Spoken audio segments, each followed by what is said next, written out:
until Apostate was already taken. I came up with it based on Godwin's law, except Mike Godwin himself said he wishes that Godwin's law could be used more as a reductio ad absurdum. So oftentimes you'll be debating with someone and you'll think of the worst person you can think of and say, why is it not okay for him to do it, but it's okay for your God to do it? So, plus it says God in it. So, I Absolutely. was a theist. I am an atheist now. I would consider myself, I'm not sure if I go agnostic atheist or Gnostic. So I just say I'm an atheist. I was raised Catholic and I sort of got sucked up into Protestantism, the old Southern Baptist variety. But I never went through the process of renouncing my Catholicism. So I'm still a registered Catholic. Um, both sides would have told me I had to go through some rigmarole before switching. And I just didn't listen to that. Um, I went on some soul searching. I didn't want to join the churches I was associated with. I didn't want to get wrapped up. I started to notice how culty it was. And I had a lot of questions that weren't getting answered and or not getting answered to my satisfaction. And so I just kept looking and thought I was going to pick a church someday and meet a nice girl there and settle down. I ended up, I am married. My wife is a little bit more like me, where she likes to live life as well. She's Catholic, but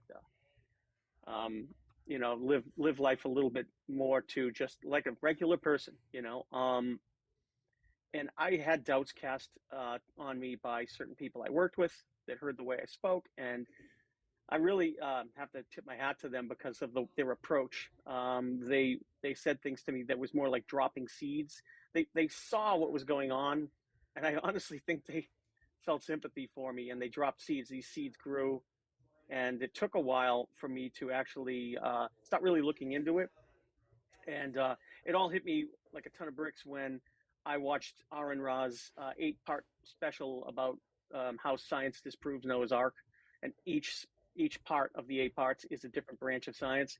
And I kept in my head that if it could still be true if God could have magicked it, but then he'd have to unmagic all of the evidence, and that just felt like jumping through too many hoops.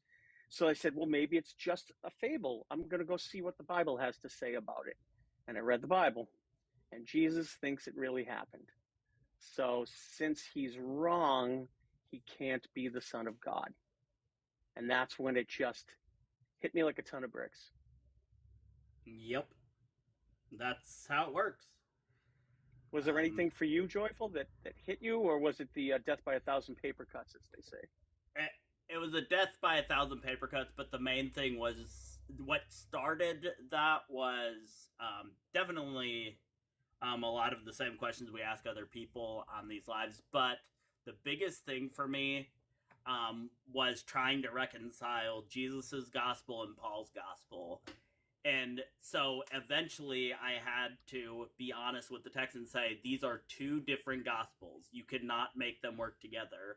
So who are we going to get rid of, Jesus or Paul? So we get rid of Paul, but then we start looking at Jesus a little more critically because we've already done away with Paul. And then you run into all the problems with Jesus, and then you're just like, fuck. You know Yeah. what I mean? Yeah, you knew the Bible really well, too. I mean, right out the gate. I didn't get to Yeah. I did a lot of Bible studies, but you know how those go. They're cherry picking. You learn Yes. things in church, and then you learn things. When you start doing your own Bible study, you start really, well, you think you're really digging into it. But then you start to learn, like I said, those troublesome verses. But you really knew it, huh? You almost started your own church. Yeah, I helped plant 3 different churches. Wow. You must feel so guilty right now. I feel guilty for some things, some really gross things I did as a minister and counselor, especially with like married couples, like things I would renounce now, like not divorcing unless you absolutely have to, and never divorcing unless there's sexual immorality involved. Wow. Like very strict. I was a scriptural realist, so I went with what the Bible said, and in almost all facets, and that's kind of what leads you to the problems with Paul and Jesus. Is when you're a scriptural realist, you can't have it both ways. So yeah, it kind of falls apart if you take the Bible for what it actually says. We were like poverty gospel.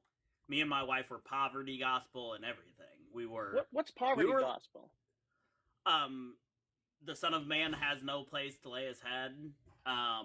Okay. Be prepared for that.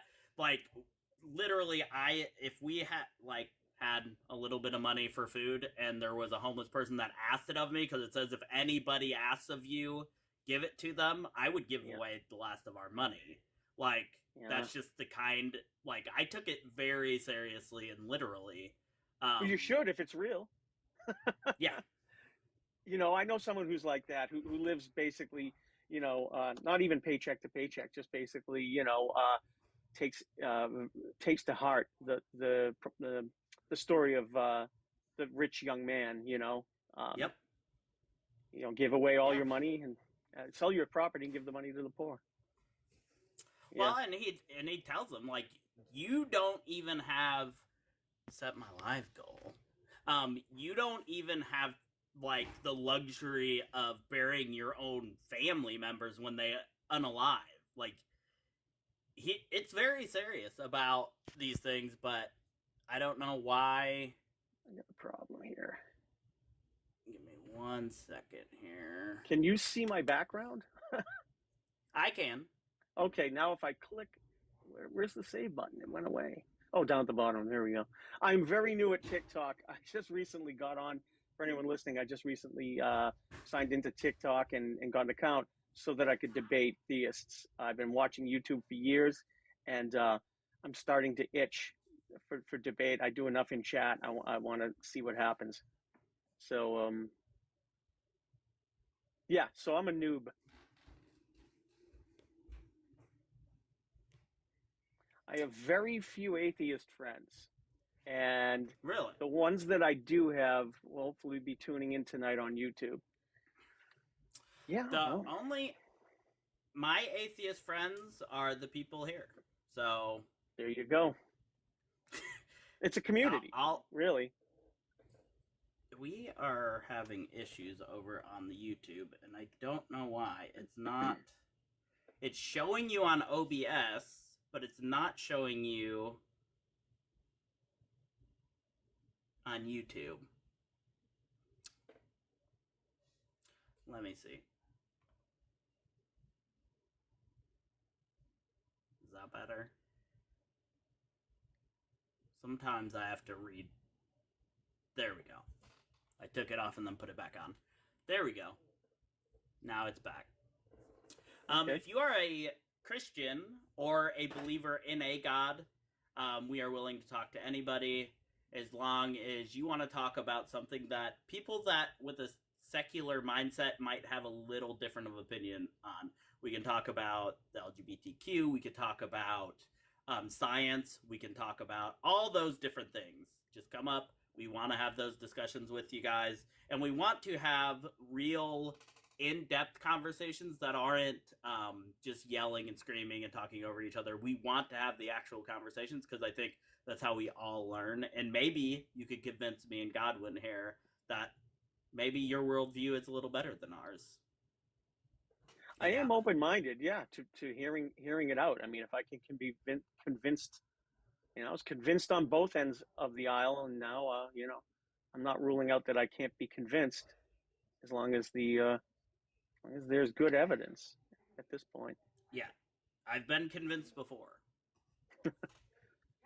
So, let's see here. Do I sound okay with my new earpieces? To me, you do. Yeah, sound like you normally do. Okay, good. I'm trying this instead of using a mic and headphones. Just using these new earpieces I bought. Are they the kind that last for a long, long time? Justin mentioned on his show a brand he bought that just lasts forever. they're supposed to last 10 hours of music playtime. And I forget talk time, but it's a long time. It will last well long after my lives.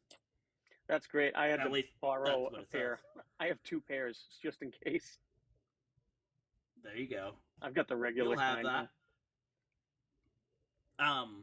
So your wife is still. Did you use secular? Yeah.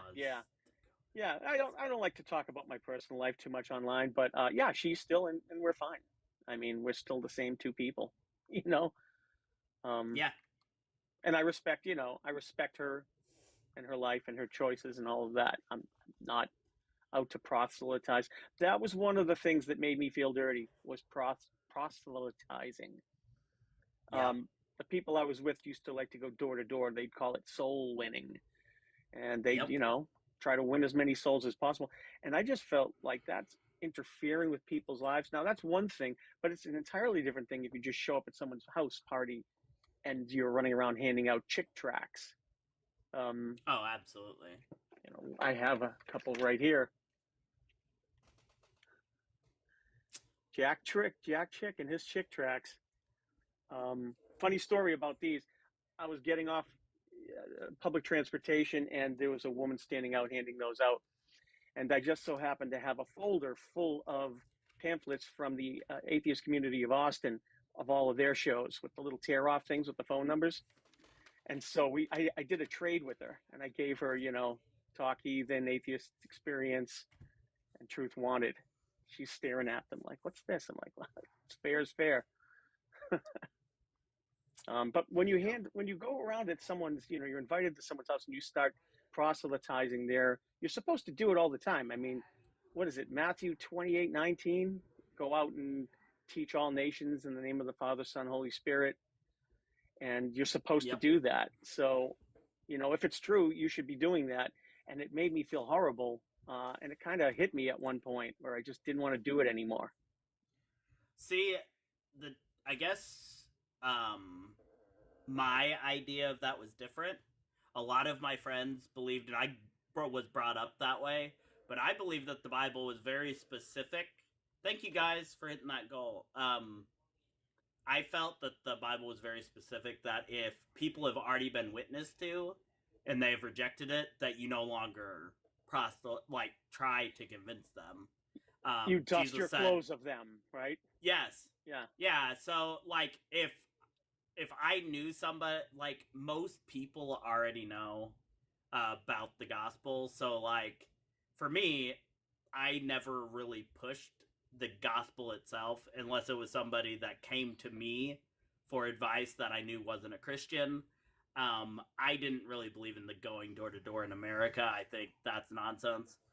Maybe in a third world country where they haven't heard the gospel, that would make sense. But that makes sense, though. I see that, yeah.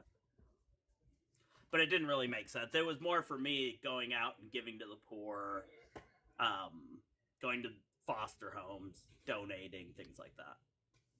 Well, that's noble. I mean, that's noble whether you do it for whatever reason you do it. That's kind of the problem that I see with the religion is they're doing it for that reason and not because it's good. I mean, I watch these shows all the time, your show and other ones, and they never have a good answer as to what is good. They go right to divine command theory. Good is what God says. And I started thinking about it because I remember I was taught that you don't apologize to people because you can't be forgiven by them. You have to be forgiven only by God. So I said, well, listen, that in the Lord's Prayer. And I looked at the Lord's Prayer. And if you really scrutinize it, right after when the Lord's Prayer is over, when Jesus is done reciting it, there's mention of you forgive others because that makes you worthy of being forgiven by God. In other words, you're still just doing it for the superpower. You're not doing it because it's right or because you hurt their feelings or regardless of other people's feelings. Another issue that I always found in the Bible was also Jesus seemed to preach a works and belief salvation, and so does James and the book of the first, second, and third John, but Paul does not. Like, James literally says that righteousness comes through works and not that of faith. So your righteousness, according to James, wasn't on faith at all. But Paul's like, the only thing that makes you righteous is faith. So I think that like pushes you to do these things for the reason to become righteous, like you said. It just, yeah. It's funny that it's almost as if Paul had never read a single gospel.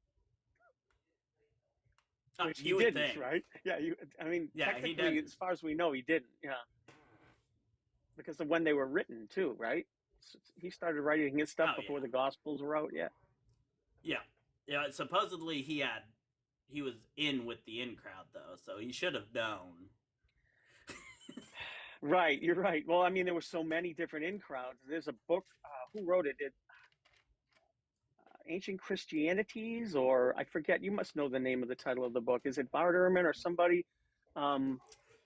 Yeah, something like Ancient Christianities. It's basically like all the different sects of Christianity that were around before the church formed.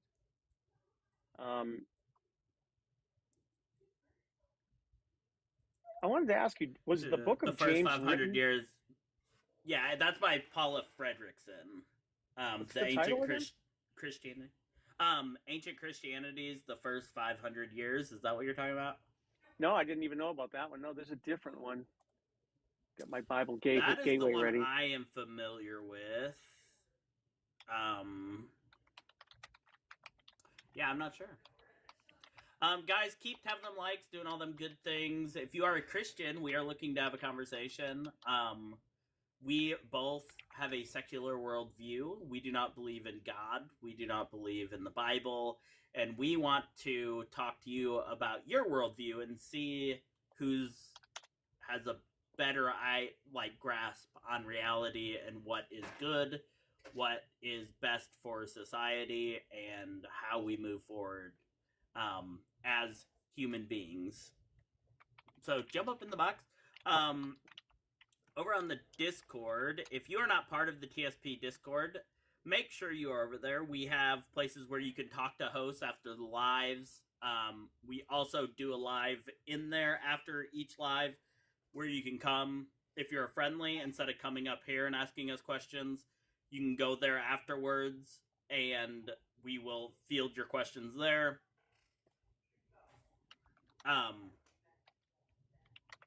Yeah. Other than that, I was going to... Give me 1 second here.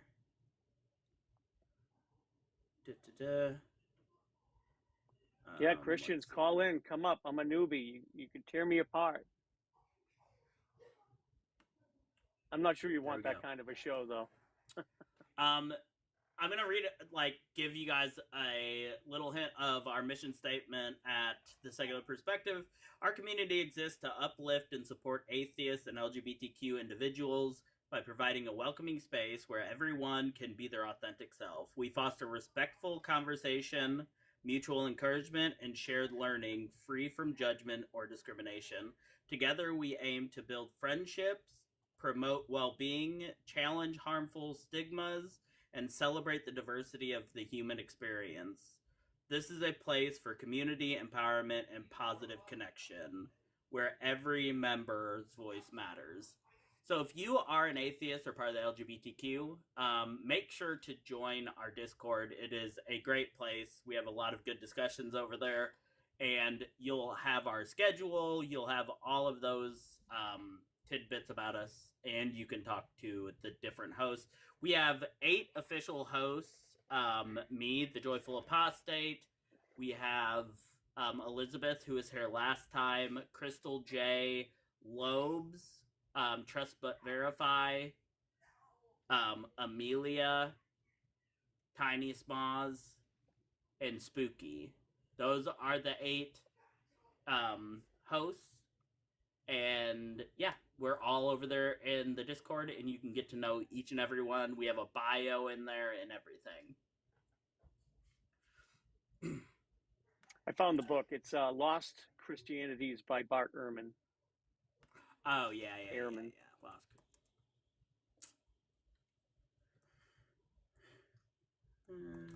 Yeah, I've heard of it. I've never read anything by Bart Ehrman. Even as a Christian, even though like that's the token atheist scholar. Yeah. I did not. Another thing I didn't believe in was outside sources, like to verify the Bible. I didn't believe that it was needed, so I didn't care about that, or the Josephus or Tacitus. It was just the Bible says so, so this is how it is. Yep. You start with the preconception. Mm-hmm. Yep. You have to start with the presupposition. Presupposition, that's Guys, the word, yeah. Keep tapping that screen. Let's get to 5K as quick as we can. Try to get some people in here so that we can have discussions with Christians. I would appreciate that. Other than that, also, let's see. On the schedule we have coming up, we have next time is Lathe of Heaven with the Joyful Apostate, me, and then me with Tiny Smoz.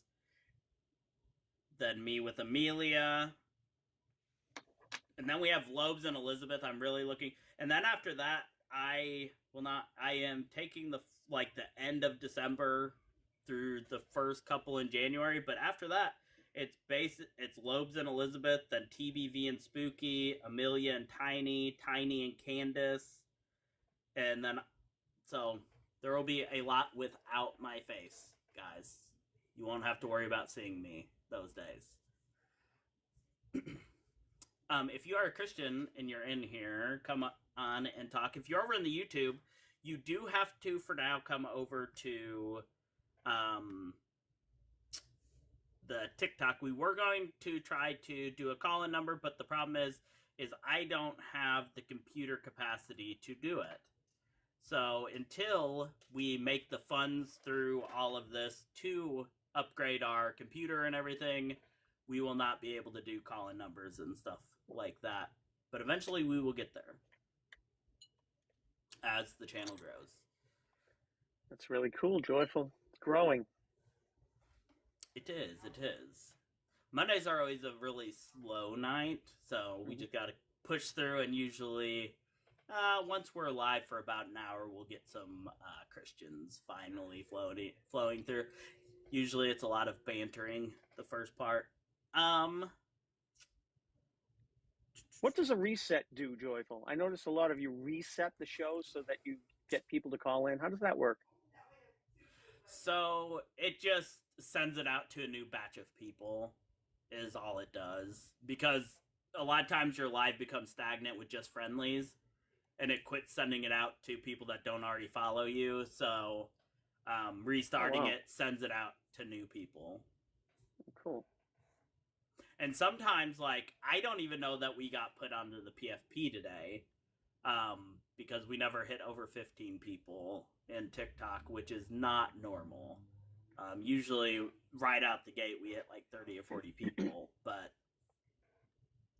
it didn't do that today. Well, I'm hoping there's some raids later, because there are a lot of other shows that have been on, like, during the afternoon. Yeah, usually TBV gets when he's on, gets off on Mondays, he's raids. Right. Something to look forward to is the end of January. We've got TBV and Jaren, Christ Before Jesus, doing an episode of the Secular Experience together. And Jaren is going to try to do as often as he possibly can. So once a month, once every couple months, whatever works in his schedule. But Jaren should be a frequent special guest. And then the live before that will be me and Justin, the Deconstruction Zone. So it's going to be a good couple lives there to look that's going to be to. great. Yeah, I'm looking forward to those. And we have Born Again Atheist and Crystal coming up. Which will be great. Oh, Born Again's awesome. Yeah, I love. So is Crystal. Love Crystal.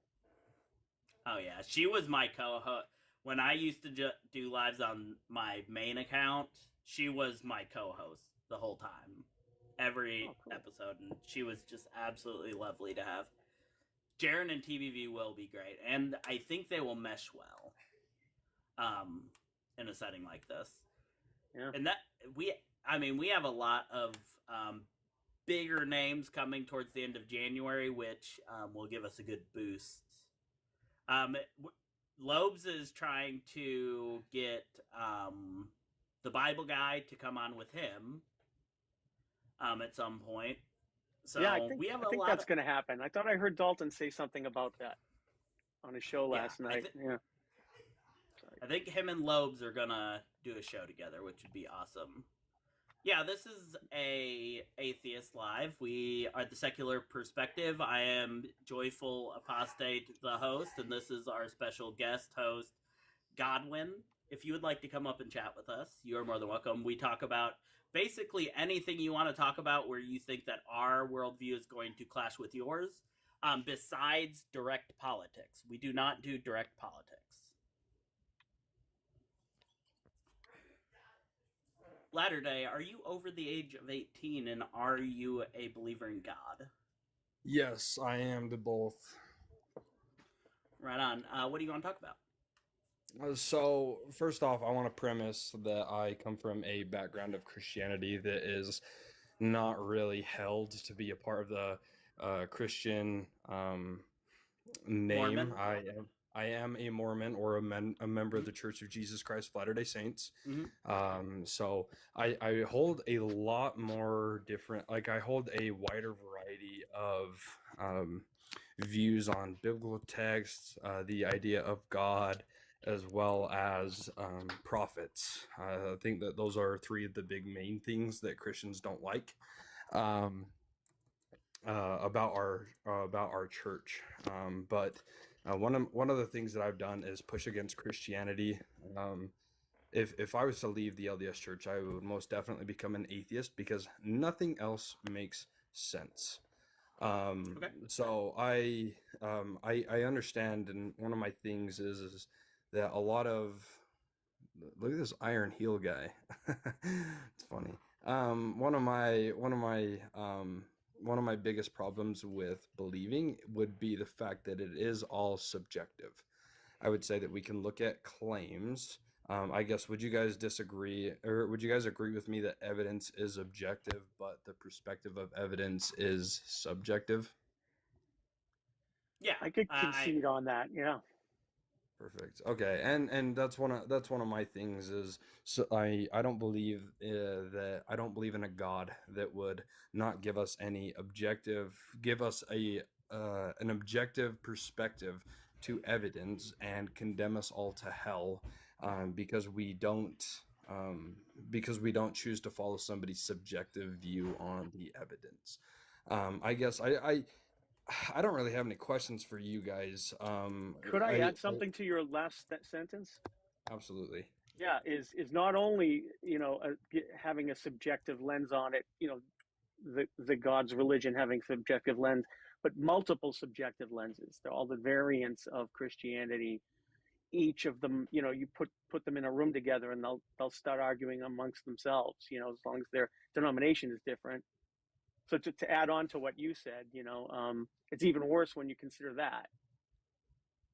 Yeah, would you guys kind of agree with maybe not the spiritual aspect, but a physical aspect of a great apostasy from the first century church?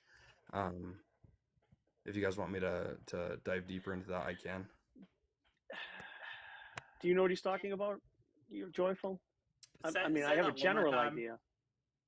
Okay, so the great apostasy through the lens of Mormonism, we would say that starting, not ending, but starting at the time of, I would even say, Jesus Christ's unalivement, we would say that there was this priesthood authority that Jesus Christ gave to his apostles that started to unalive or to just go off from the face of the earth. We would say that there was a lot of false teachings that crept into the first and second century church and leading up to all sorts of false doctrines, we would say, and creating, I think the term is schism, that there was all of these different teachings that, I mean, Godwin, like how you said that through subjective lenses, there's even deeper subjective lenses. Um, so somebody can read the Torah and they can come away with being a Jew or a Muslim, or they can come away from it being a Christian and believing that Jesus Christ was the fulfillment of those prophecies.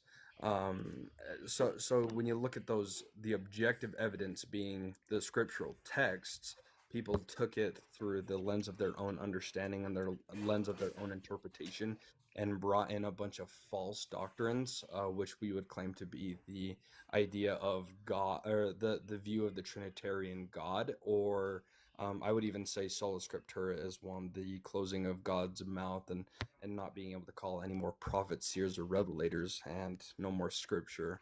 Can I put Would a you? pin in the sola scriptura and ask you a question? Yeah. When you talk about I would just use the tainting of the information in the early days. How would you know what was being tainted and what wasn't? Like, how would you know what the original idea was? Like, what evidence do we have of how could we figure that out? So, and I guess that's still just a subjective claim, but something that makes the most sense to me would be that while yes, we have transcripts, we have the earliest transcripts stating that I and my Father are one. Okay, cool. Mm-hmm. You're not going to be able to get much deeper into that. I would say that the idea and the formulation of the triune God is not found within the scriptural texts. And that idea isn't found until I believe it's 600 BC.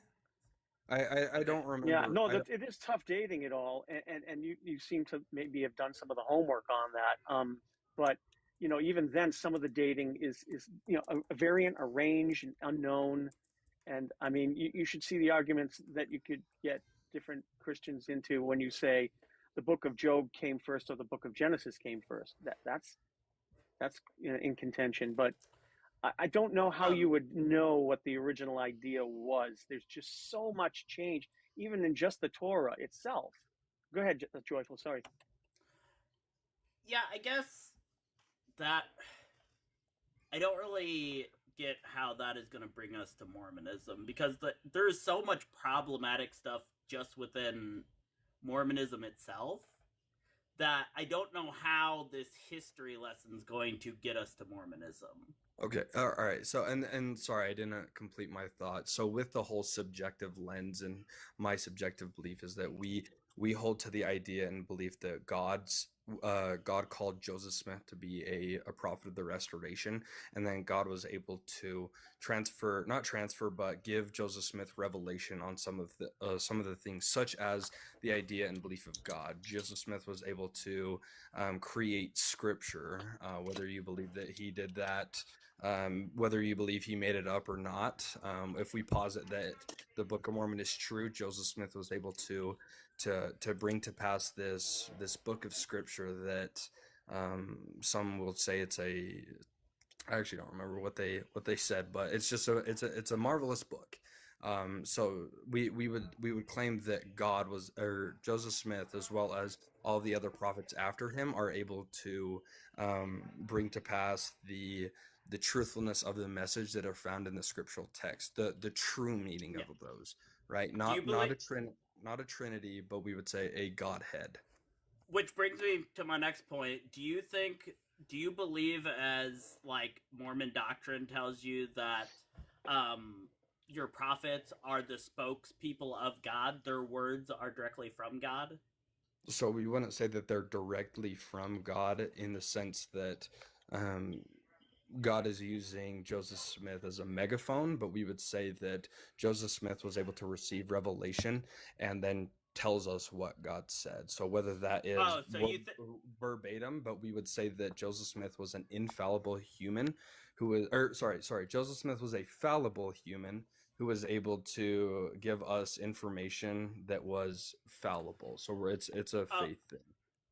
Oh, okay. So he could give you fallible information. So you're admitting that Joseph Smith could have made all this shit up. Absolutely, and that's why I said it's a subjective claim. I choose to believe in Yeah, God, and true. that's why I am a member of the LDS Church, is because no other Christian denomination is able to answer the questions that I have. Latter Day, Are can you I a ask you? racist? Never mind. What was that? Sorry. I said, so what, like, I want to know what questions they're answering. Like, are you a racist? Do you think that black people shouldn't be seen as equal as white people, like Brigham Young said? Or, Oh no, like, I what believe that questions are answered? I believe that Brigham Young was a fallible human being who brought into the gospel his own doctrines, and I do believe that those were false. Also, the curse of Ham was received into the LDS Church and later changed into the curse of Cain Mm-hmm. through historical record. I would say that one of the biggest questions that I have in Christianity would be, why is it that we claim to have or follow an all-loving God when we look in the Old Testament scriptural text and we don't see really that all-loving God? And that's one of the things that Mormonism is able to answer, is that we don't hold the scriptures to be the infallible word of God, and that some of the things that may be attributed to God aren't actually from God. That those things may be, I'm a prophet, and some kids were making fun of me, and I turned around and I seen them get mauled by a bear. Therefore, I'm going to say, because I'm a prophet, that means that God helped me get back at those kids. I don't think that God did that. If I I, unalive and get up to heaven and God turns out he did that, I don't know if I would want to truly follow him. I think the best explanation for that story is they didn't want people to disrespect the clergy. They wanted them to be respected, so they wrote that in to say, "See, don't be like those kids." I mean, and that's coming Yeah, from my perspective, uh, obviously, uh, being a non-believer. that, absolutely, and that's why I'm saying that the LDS position would be would hold a higher I because I hate the Christian cop out of, well, God did it, so it's good. Like, no, that's bullshit, to say the least. I'm sorry Latter for Day, swearing, were but I love you TikTok, so. were you raised LDS? Yes, but I at some point in my life I was only maintaining church membership because of my parents, and I wasn't following any of Common. the things, and um I kind of had like a faith crisis where I didn't really believe in God because of some of the things that I was hearing. And I did some research on my own and came to my own conclusions that of the identity of God and how he would speak to man and how he would perceive his revelation. And the closest thing that I can find to my idea of God and his plan would be through Mormonism. Do you have any memory of not believing, or were you indoctrinated from birth? Like your whole life? Do you have any waking memory of not having a belief system? Absolutely, and I would say that it was probably in that time, or well, not probably, it was in that time of maintaining recordship How old were because of you my parents. when you first started getting, I'm not going Like for lack of a better term, 19, indoctrinated? 19. Oh wow, that late. So you weren't Yeah. raised going to church or anything like that? No, wait, hold on. So I was Right, there's raised. a difference. Yeah, yeah. Go ahead. You can. Sorry. I was raised in the church. I went to church. I did all of the things, whether I believed it or I chose to follow the teachings behind my parents' back. Right. I that was But due to did you my ever own have a period in believing. your life when you didn't go to church and weren't told there's a God or anything like that? Yeah, I mean, I would say it Just was curious. amongst inactivity. So I would still go to my church. I would still go to church with my parents on the weekends that I was Yeah, with them, and then but somebody told you there was a being. yeah, I mean, you don't have yeah, any memory in your whole life of ever not having an idea that there's a being. yeah. Okay, just curious. And I wanted to ask you, have you read the whole Bible, or you give us No, an idea of how much of each testament you've read and what I percentage don't. maybe? I've read a majority of it. I haven't retained much information other than the parts that I would say, frankly, I want to understand. The It's a things lot. that really Yeah, it's a lot to speak out to read. me. So, Yeah, one um, hundred but what one would hundred help you percent. with one of the statements you had made about noticing the evils done by the super being in the stories is if you were to sit there and read it from the beginning and just say, I'm not going to stop until I get to Revelation. from Genesis to Revelation, you'll notice, because you'll start keeping a tally in here, especially as an adult reading it. Of all the evils, you'll start keeping a tally of them, and you'll start to notice that's just way too many for it to be a scriptural mistake or an accident, or someone writing into they're bringing their own baggage into the writings. You'll start to see it's more likely, I mean, at least in my opinion, obviously, more likely just cultural norms being of that area and time, not just that time, but the people group, and being written into their story. And you can even see the changes over time. I mean, Joyful can speak to this more than I, but whether or not the Bible is put together in order. I looked into it a little bit. I know it's not 100% in order, but I have an idea that they did a pretty good job with the Torah. I mean, with the Tanakh, putting it in a good order. Is that about right, Joyful? Yeah, it's not bad. I've heard that some translations of the biblical texts are obviously a lot more put together than others. Like, it's funny when Christians will bring up Revelation. Like, I don't remember the exact verse in Revelation, but they'll say that we're not able to, thou shalt not add unto this book, right? And it's kind of a proof texting for the Book of Mormon, but in reality, it's just talking about the Book of Revelation. And there's a scripture in Deuteronomy that says almost the exact same thing. So it's right on either end. I mean, in the Old and New Testament. Yeah. I don't know. I recommend you try to read through it. Skip all the begats; they were a waste of time. But I think it would be helpful. I mean, an honest, look. Helpful as in, are you converting you? No, just helpful as in discovering the things that you've explained to us tonight. What you're searching for, the type of things and you want answers to. I have had my answers. I have had my questions answered. I would say sufficiently enough for me to have a belief, because I mean that's another thing is I can look at the smallest bit of evidence and I can say I'm going to believe, and somebody can look at that exact same evidence and say this is still not enough. So I would say that all the questions that I had pertaining to not close topics but pretty hard topics pertaining to God and his nature, I've been able to have those answered sufficiently. Do you have anything, Joyful? Yeah. I'm all set. Yeah. I just want to ask you one final question, Latter Day. And I just like to ask this for fun. Would you think it would be better to drink a beer or kill a dog? I would think it'd be way better to drink a beer. There you go. You're a good Mormon. Have a good one, man. I appreciate it, guys. See you guys. Take care. Dude, you would be surprised how many Mormons will choose to kill the dog. No way. Yeah.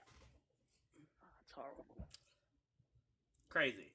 But yeah, it is. But I think he was genuine about like just saying that he believes it because he believes it. I mean, that's fair.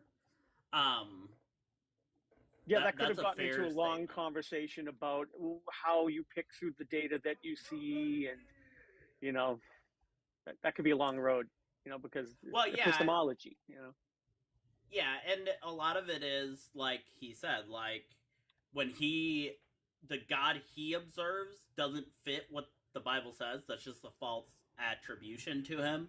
And I mean, I understand that if that's how you can hold on to this belief and you want that belief, why you do that. I cannot do that.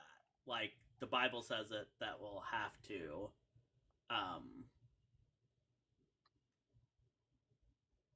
that has to suffice. But that's just me. That's me when looking into it. And I just have I used to, actually do apologetics against Mormonism. I try not to do an attack on Mormonism itself so much. Thank you. Basically because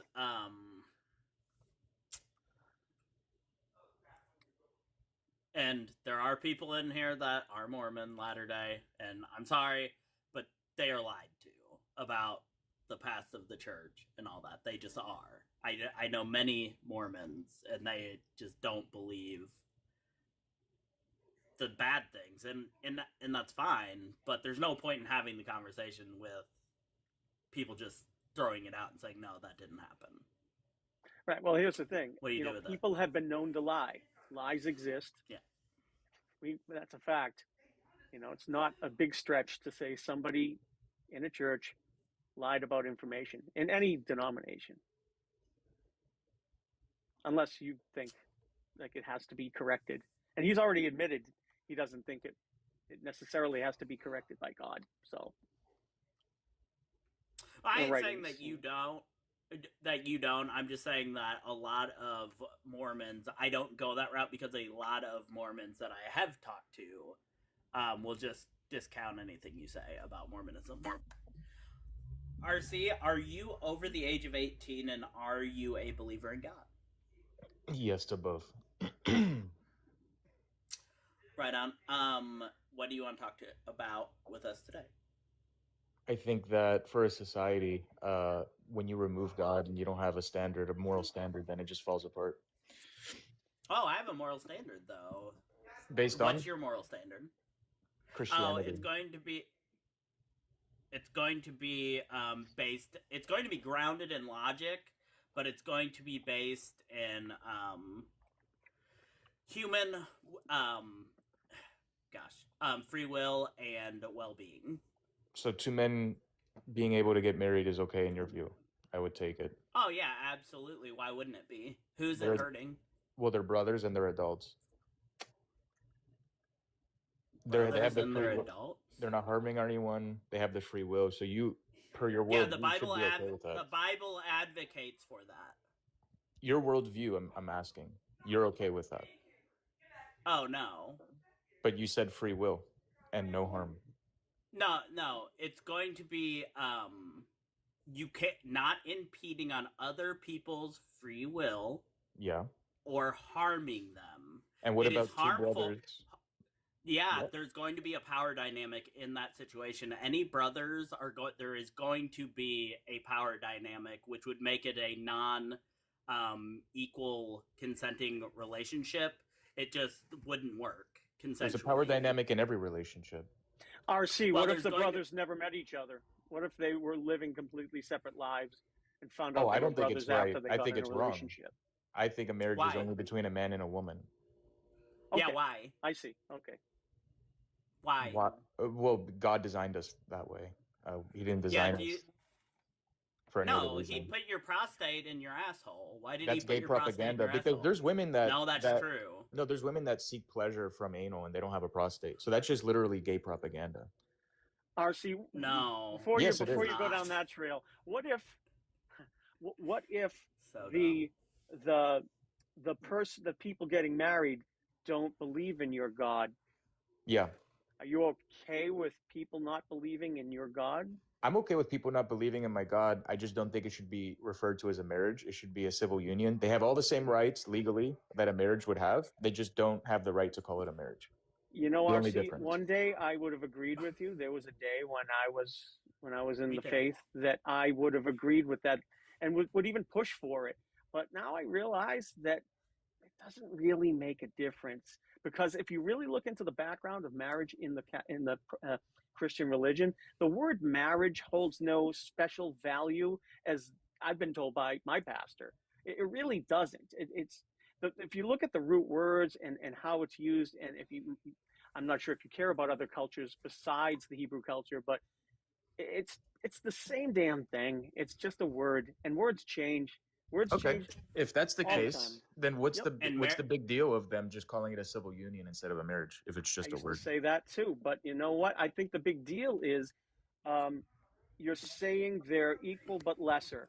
Like from Animal Farm, when they said all animals are equal, but some animals are more equal than others. No, I think they get all the same benefits, all the same rights. They just don't get to call it a marriage. You still don't have a good reason. No, again, I would have agreed with you, but why disagree with me now? If it's just a word and it doesn't carry any weight.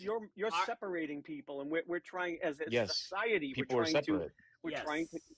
No, here's the problem. Yes, what if I don't think Christians should be able to get married? What now? Well, it depends what country you reside in. That would be no, okay it in doesn't certain matter. countries. It doesn't fucking matter. In the United States, I don't think Christians should get married. What now? Okay, yeah, it's a fair opinion, but we the people for the people. So what the majority believe, Yeah. the government reflects. So you Oh, can believe that. no. Yes, we It's the not people like for the that. people. That's a founding principle of the United States. Yeah, but do you know how many Christians are LGBTQ friendly? At least a third. So you And that's aren't okay the that they have that majority. opinion. The bigots are not the majority. Well, the majority is reflective of the government. That's what we the people for the people mean. So if most people think like you, that's Yeah. okay. Then the government will Most reflect people, that. and most people think like me. So You know, RC, I think There that you go. Jesus is a religious reformer of his time, because the ancient Hebrew religion really sucked and said a lot of terrible things. It was just one step up from draconian. And I think that he did what he could. Obviously, I'm not a mythicist, but he did what he could in the scenario he was in, and it got him killed. But who knows? He may not even have said a lot of those things. But without going down a rabbit hole about that, maybe if he were around today, he might be siding more with what Joyful's saying than with what you're saying. Why do you think that? Well, he would defend the downtrodden or anybody who's in a situation where their voice is not being heard. I mean, you think about it. He was raised in a Israel where they couldn't get power. I mean, if you read the Old Testament, it's about getting power and fighting with the nations around you, but they had no chance. They'd already been beaten down by the Greeks and by by Babylon and all this stuff. So now the Romans, they were huge. Romans were unstoppable. Their entire religion changed to submissiveness, which is great because it led to a lot of good things. Like, well, I don't even think that Jesus said it, but he who is without sin cast the first stone. I believe that was like Plato. Someone just wrote that in, penciled it in for Jesus because they didn't have the guts to say it themselves. But I don't know. But what I'm He getting gave a at call is to action to Jesus he gave a cared. call to action to the prostitutes, though. Where? why? He said, "Go forward and sin no more." So it's not that he no, was that okay was with to their a lifestyle. prostitute. RC, nope. I didn't Never see once Jesus did he talk say to that to a prostitutes. prostitute. He said that to the. What do you mean, the woman that was The going to get stoned? an adulterous woman, not a prostitute. Okay, You don't know the difference between a Oh. prostitute and an adulterous woman? the adulterous woman cheated on her husband. Then. But Yeah, they didn't that's have the not a husband to prove it. prostitute. They didn't have the husband to prove to Okay, to but my hear the other point is side, that so. Jesus did defend God- her, but he didn't defend her behavior. He said, "Go forward God and is sin no pro more." sex slavery. Yeah, Okay, his you general pro-sex idea was slavery? not do you sin. think that what Jewish people believe is evil? In sex I slavery, believe yes, today sex because they have slavery the is evil. Septuagint. I mean, they have the what's it called? What did they come out with Joyful after the Tanakh? The not the- Talmud. The Talmud. They developed their religion into a better religion without Christianity on their own. You think the Talmud is better than Christianity? Oh no, Oh, I yeah. said that better than Judaism. I do. You do? Yeah, I don't know I much think it's about better it. than Christianity. The Christianity Talmud? teaches that a woman that is abused shouldn't divorce her abuser. Do you think that's a good teaching Jesus gave? That hold on, you're saying a lot. So you think the Talmud Yeah. is better than Christianity? Yeah, do you think that a woman that is abused should be able to divorce her abuser? Yeah. Okay, Jesus did not believe that, but the Talmud does advocate for that. Jesus says that if you do divorce somebody for anything other than sexual immorality, then you have committed adultery. So you have sinned by doing it. So Jesus is saying you cannot. The Talmud says that you can. So that's one example. And the Talmud is also okay with a 3-year-old getting married to a grown man. If you want yeah, to go so down is the that. Bible. So The is the Bible- Bible. In The Bible never says anything about not marrying children, nor does You think that's okay it actually advocates marry for children? it. No, the Bible No. is the one that says it's okay. But you think that marrying a child is less bad than not divorcing an abusive husband? I'm saying they are equal on that.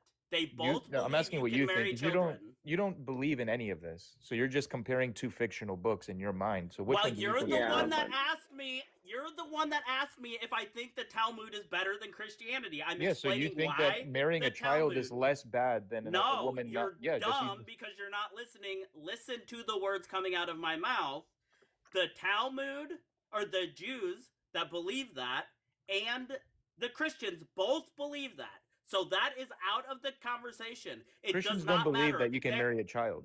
While the Bible does. No, I'm in the sorry, Christianity, yeah. the New Testament doesn't. No. Show me where it says Show me that. where Show Jesus me. says it's okay to marry a child. He never says it isn't, and in the Old Testament it says it is. He says it's better So, to. Yeah, no. no, he doesn't. All right, so here's what we're Why going am I to do. being You're muted? going Yes, to he provide. does. Show me the Bible verse. What's the Bible verse that Jesus says not to marry a child? Yeah, I'll show you. Hold on. Yeah, it's not in there. It's crazy how they don't know their book and they come up here and make wild claims that are That's not. okay. We'll educate them, Joyful. The Bible advocates for child marriage, so does the Talmud. That's fine.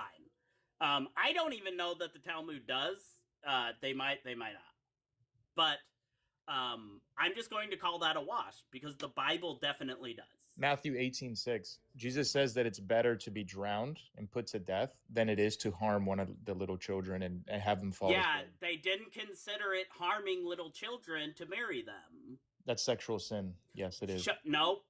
What do you mean? Absolutely no? not. Show me in the Bible where it says it's sexual sin. Yeah, where does Jesus say anything about a sexual sin? Jesus RC's had a that gaslighting.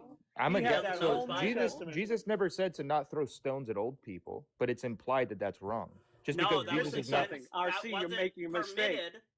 That was not permitted by the Old Testament. I'm talking about things that were said explicitly by God was okay, and that Jesus didn't correct.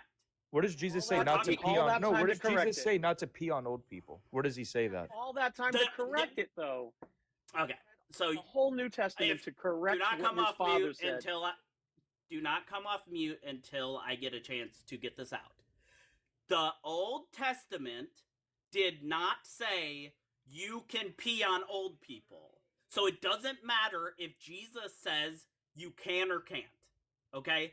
Nothing to do with it. The Old Testament God says you can marry children. Okay? You can Where does he say marry that? children. In fact, Numbers 31, he Where tells does he them say to that? take all the young... Numbers 31, I just told you. It tells them to take all the young girls and give them out as prizes to the men The soldiers. soldiers. The What- young yeah. girls. What- Kill all the do you young think an boys. 18-year-old is young? I think 18 is a young person. No, an that's not 18 what is it's an talking old about at person. all. They were You getting have- Oh, you married. haven't 18 read are it. old people. You haven't read it. I RC, can tell that. RC. Where does it What say it is- minors and children? RC. Young doesn't mean minor.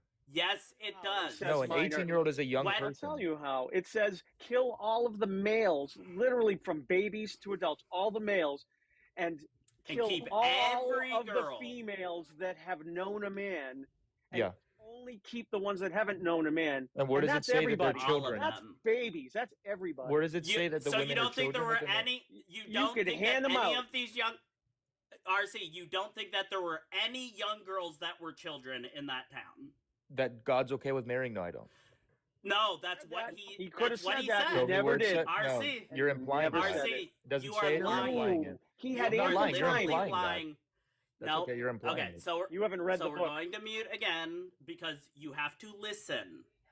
Okay? It says to take all of the young girls that have not slept with a man. All of them.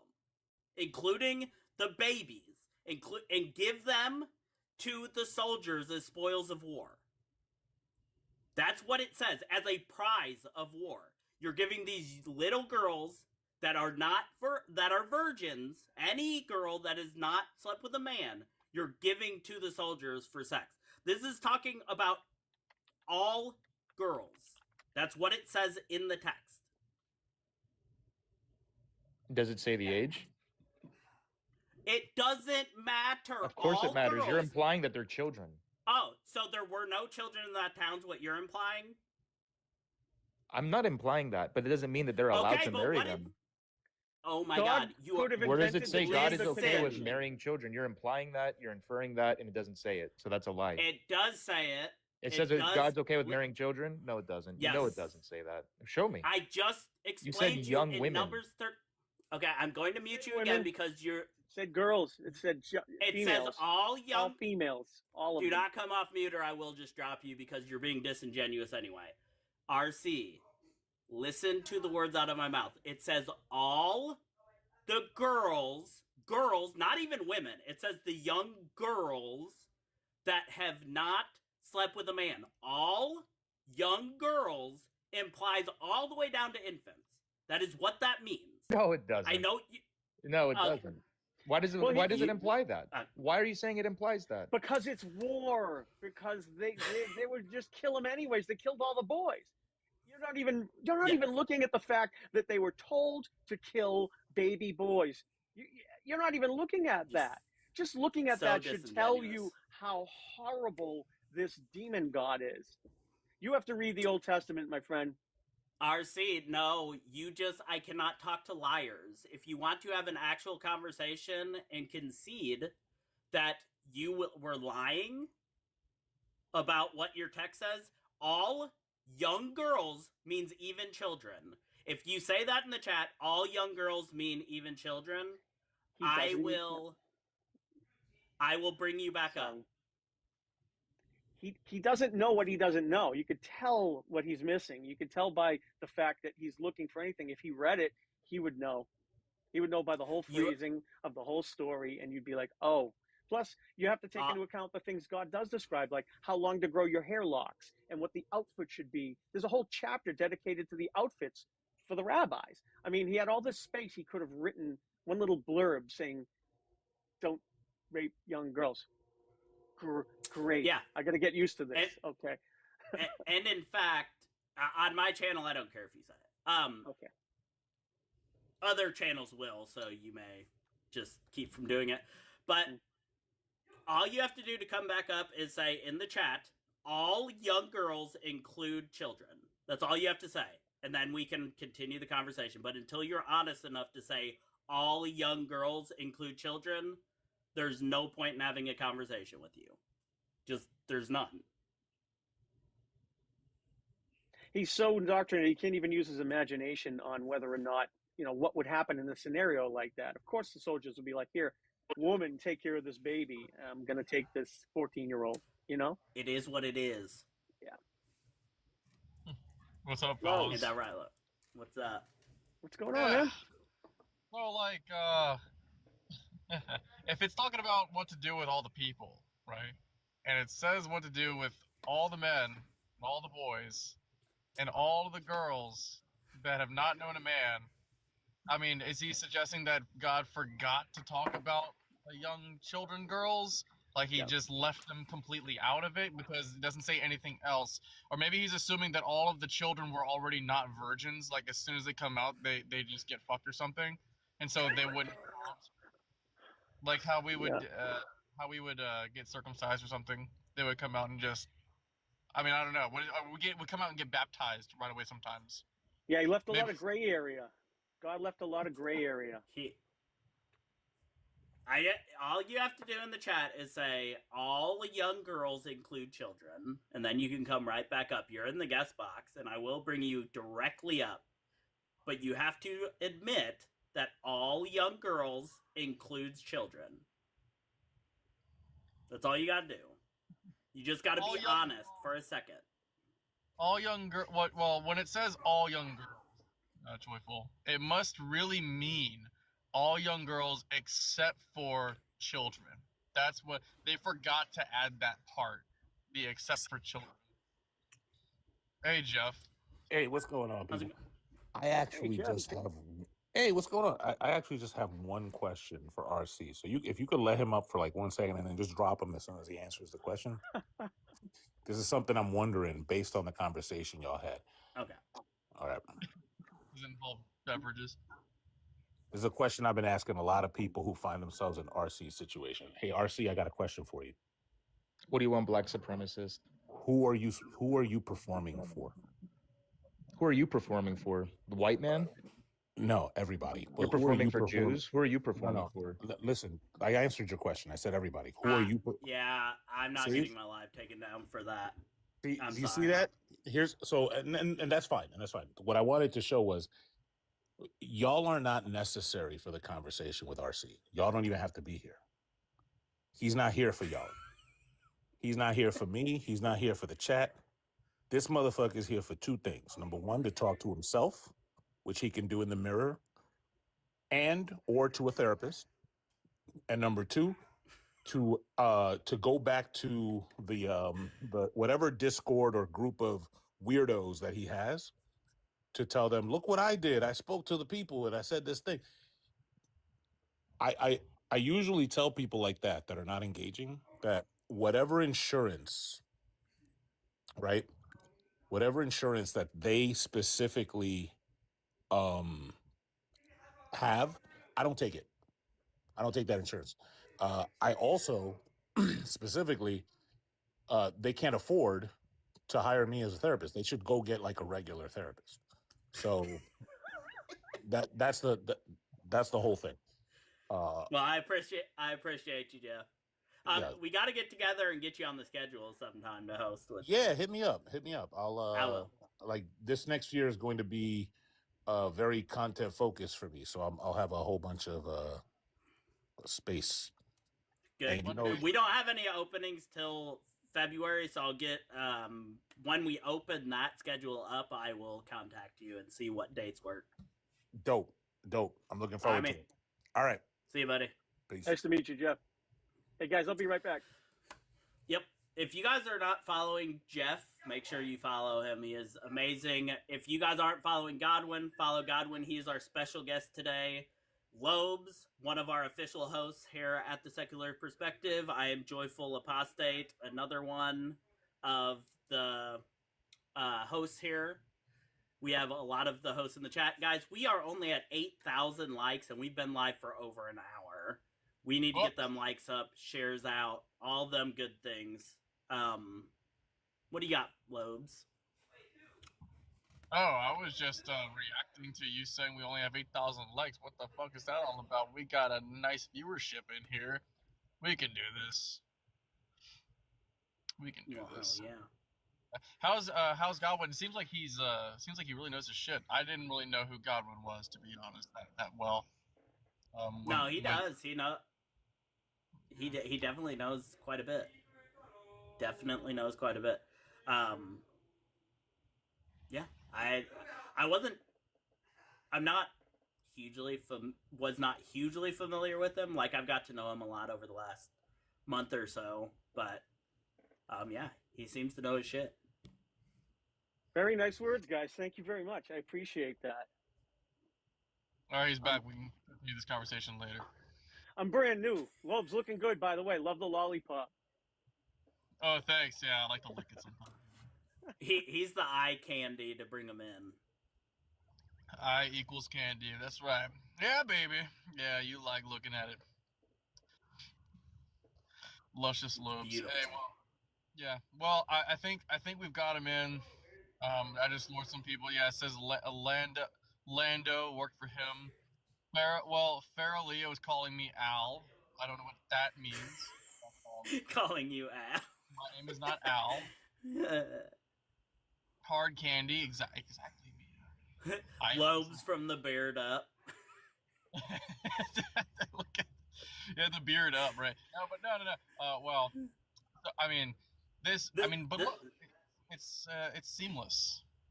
I mean, it is. Yeah, it's seamless. I think it's legit. I think you literally went to a picture place. They hooked you up with a lollipop. The haters will say it's Al, but it's not Al. It's legit. Definitely not Al. Hard work and dedication. And I put my blood, sweat, and tears into this. I prayed to God, and He was like, "Yeah, I'll sure. Like, I'll give you some muscles, because if you ask for anything in the name of Jesus, He will do it. He will. So, and that's why I'm a Christian now, because I put it to the test, and I was like, Jesus, in the name of Jesus, give me abs. It's not gonna work. And then boom, the next day, it was like Tobey Maguire after the spider bite when he woke up. Just like that, I was like, what the fuck? And I was like, okay, I guess I'm a Christian. Praise now. God. Yeah. I did something science. similar, Lobes. I said, anything you pray for. So I'm gonna pray for all the starving children in the world. And I said, nah, I think I want some abs. Science Yeah, over on that's how- YouTube. Well, I didn't think he would do that. He seems to only help the selfish people who do things for themselves and put work in. Like or if we have another explanation as to why he likes to be a little discreet. He likes to do a little Salt Bay dash of miraculous, where it doesn't matter whether he does or doesn't do something. Mysterious ways. Yeah, like I'll heal your cancer if you get a doctor to try to heal your cancer. But if you don't do that, you forget about it. You didn't. Good doctor. Has to be a good doctor. It has to be. Yeah, it has to be a good doctor. Yeah. I want to give. Yeah. I want to give a shout out to Science over there on YouTube. Thank you for the 179 THB. He says, marriage is not just a word. It is codified in law and comes with more than 1,000 rights and obligations. That's why gay people want marriage. Facts. Spitting facts over there on YouTube. Thank you for that. Amen. Science is one of our great people over there. He's in YouTube. They are in YouTube all the time and always spitting facts. So I appreciate you. Is the person's if name you're- Just Science, or I'm not familiar with that? Just Science? No, it's not Just Science. That's all I could see on that. I can't ever remember the rest of their name. I just always think of them as Science. If you're over on the YouTube and you want to have the conversation, you do have to come over to TikTok. Come over to TikTok and we can have a conversation. If you are here on TikTok and you would like to, Bob, if you want to come up and have a conversation with us, you are more than welcome to come up here and tell us all about the freaky sex that gay people like to have up here in the box.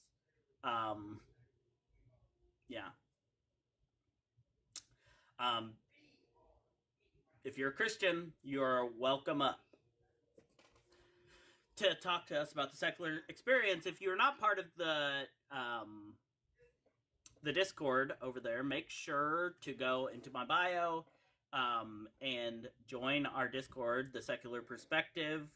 We are an all-inclusive, well, I shouldn't say all-inclusive. We are an atheist space, LGBTQ space.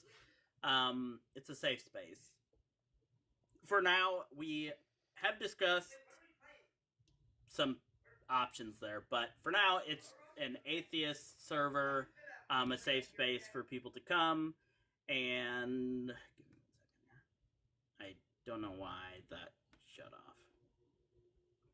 And I want to say our mission statement here at The Secular Perspective is our community exists to uplift and support atheists and LGBTQ individuals by providing a welcoming space where everyone can be their authentic selves. We foster respectful conversation, mutual encouragement, and shared learning free from judgment or discrimination. So if you need a place like that where you can come vent, we have different channels to just talk about anything. You can make up creator fan fiction. I'm the only one that's done that so far over there, but I find it fun. You can host questions over there. You can host a general chat audio. We have LGBTQ support and all things LGBTQ, where if you're just LGBTQ and you want to talk to other people in the community, you are more than welcome to go there. We have all things Bible. We have philosophy, talking about logic and reasoning. And then we also have the member chats, where you have to be a paying subscriber either on YouTube or here on TikTok, be a super fan. And we have a little verification spot, and then you can get into the member chat only, and also the member kink chat if you're into that sort of thing. So we have some fun stuff going on over there. Yeah, the Discord's awesome, and it's huge. I mean, you got a great Discord. Discord's just a great app in general, but you guys really fleshed it out. Yeah, I think we did a pretty good job putting all this together. We have a Meet Your Host, which has a short bio of each of the hosts. We are going to be adding Justin CBJ for our upcoming special guests to it once we get into January, just to kind of push that out there that they are going to be on there, because I think that's going to bring a lot of people in. The bad thing is Justin is live. Yeah. And he's live on Mondays, and that is one of the reasons it is slow on Mondays. It's slow everywhere else on Mondays. No, it's going to be, Slice, it's going to be TBV, or it's going to be me and Justin together, and then it's going to be CBJ and TBV together, the next live. It's going to be pretty awesome. Science Lover, that's what it is. I have to look them up. I might already be friends with them, but I'll look them up. Science Lover 999. Yes, Science Lover 999 on YouTube.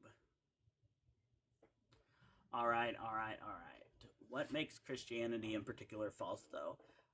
If you want to come up and have a conversation, we can talk about that. We talk about religion, we talk about social issues, we talk about all of those different things.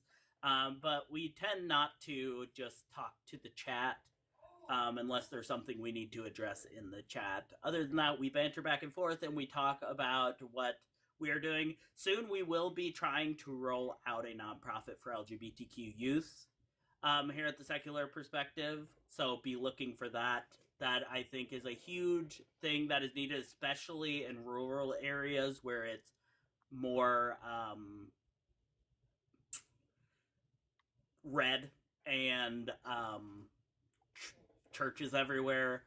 Less options for LGBT. Less options. People. Like, even like in my town, I just fought a fight at the school board meeting, keeping an LGBTQ club open. The only club, the only resource in our town for LGBTQ youth, and the churches came after it. Unfortunately, my sister and brother-in-law as well, and so I had to go stand up, and some other people in the community came in there, and I was pleasantly surprised with how many did show up. But we need more things like that, safe spaces where these kids can go. For sure. My daughter actually is who founded the group, so it was extra important, but I would have been there either way. That's just shitty, and it's not okay. Too close to home for you, in many ways, you know. Well, yeah, that and your sister was she? I don't want to talk about your personal life on lives either, but did you say that you met her in City Hall, or something, when you were City Hall or school board meetings? School board meetings, yeah.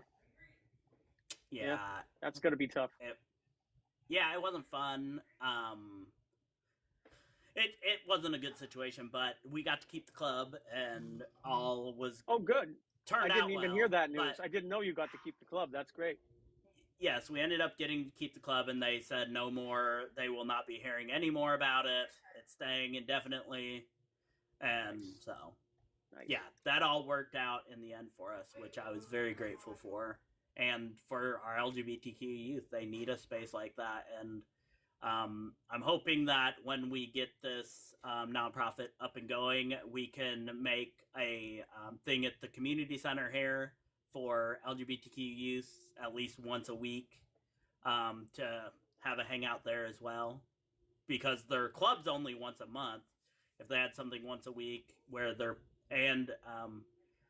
big city near us has a place where the youth hang out and the parents get to know each other and kind of support each other, and I think that's a cool dynamic they've got going on, and I would like to incorporate that as well.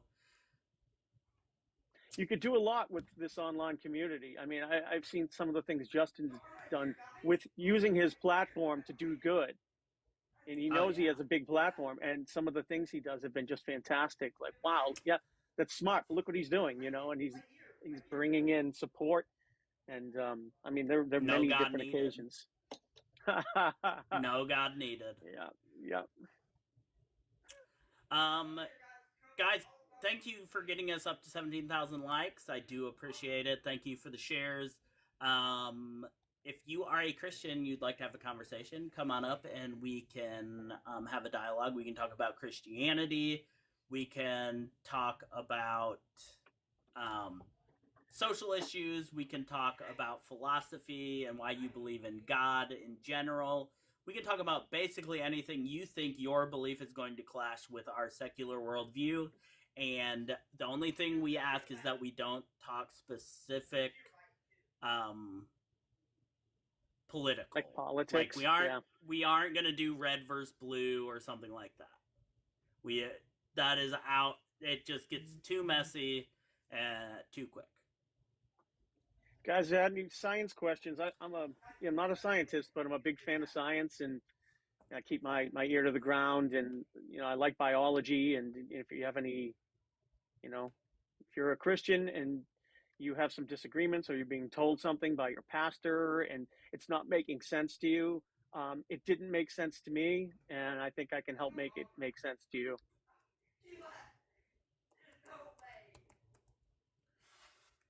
I am Joyful Apostate. I am a host here. This is Godwin, our special guest host.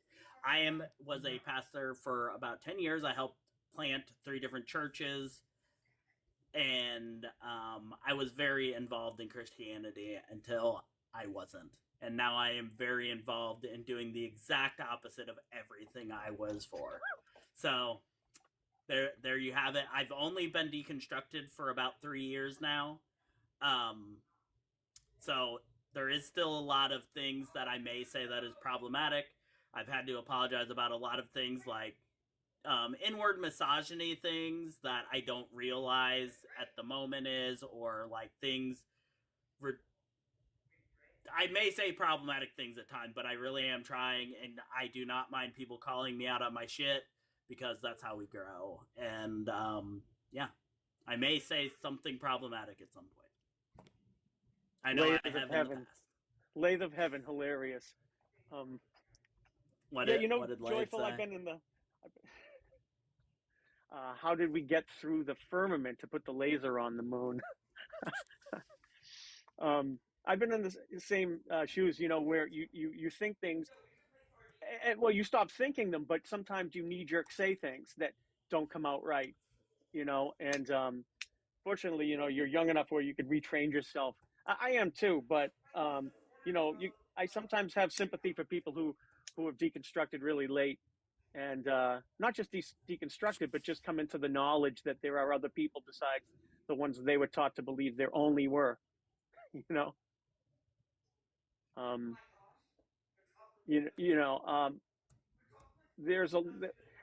are a lot of different people out there that used to have to hide in the shadows, and we're trying to work together to make sure that doesn't happen ever again. No one should have to live like that. And I think, and I believe I was talking to you about this, Joyful. I had this theory that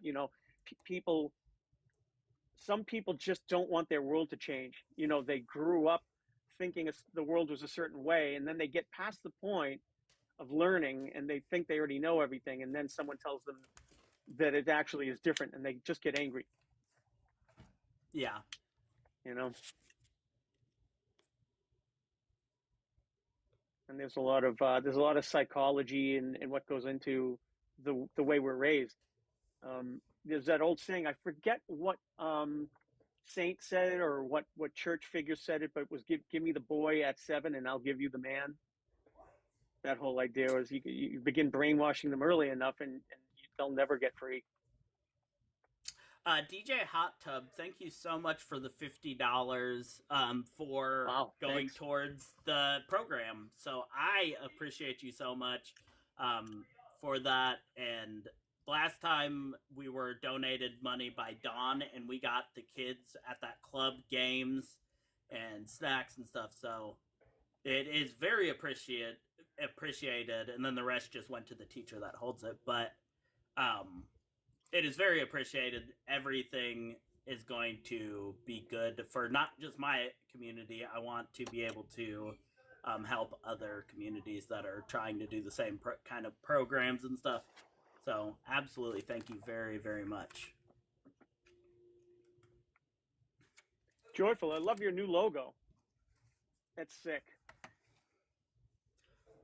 Oh yeah, I love that. Background logo. I don't know how you made it, but it's beautiful. It's you and Redhead have the sickest logos. It just I just looked up a apostate symbol, and a symbol of apostasy is what I looked up, and that's what came up, and I was like, hell yeah, that looks good to me. Awesome. I thought it was pretty cool. I like the triple sickle going like a Chinese star or whatever, like a shuriken. Yeah. It's a little bit like a pentagram, a little bit not. It's very yeah, I really like it a lot. Bob, I sent you an invite. You said you're back, so I figure you're ready to talk about God. The mic looks like a Hitachi. I don't know what that means. Is that a brand name of mic? No It looks like God, a Hitachi brand microphone. Bob, Google it. if you come up here, I will answer that question, but you gotta come up here. I know we haven't talked in probably a year, Bob. You can't remember how mean I was. It's been at least a year since I've talked to you.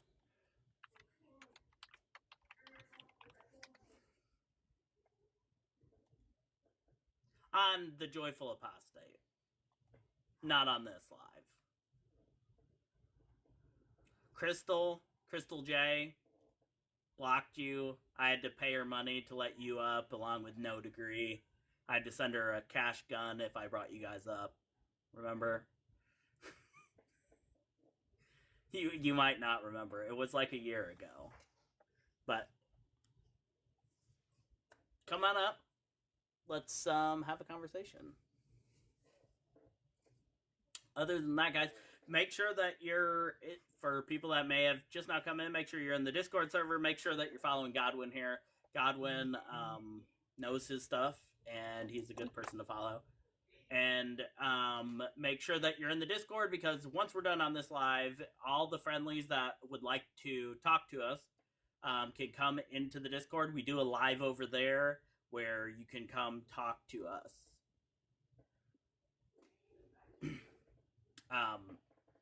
So that is always fun as well. If you don't have a Discord, I suggest you get one. There's a lot of good things in there. You can get our schedule. You can see what special guests are coming up. There's just a lot of things in there that is fun. Y'all letting Bob come up. on up. Come on up, Bob. Yeah, at this point, yes, I will let Bob up if he wants to come up. I'm going to let Godwin talk to him because I will crash. I will crash. Is this the fellow we had before, or? No, he's a different guy. Okay. But he's known for making people crash. All right. Crystal.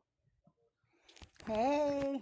I just figured, maybe if you had a celebrity come up on your show, you would.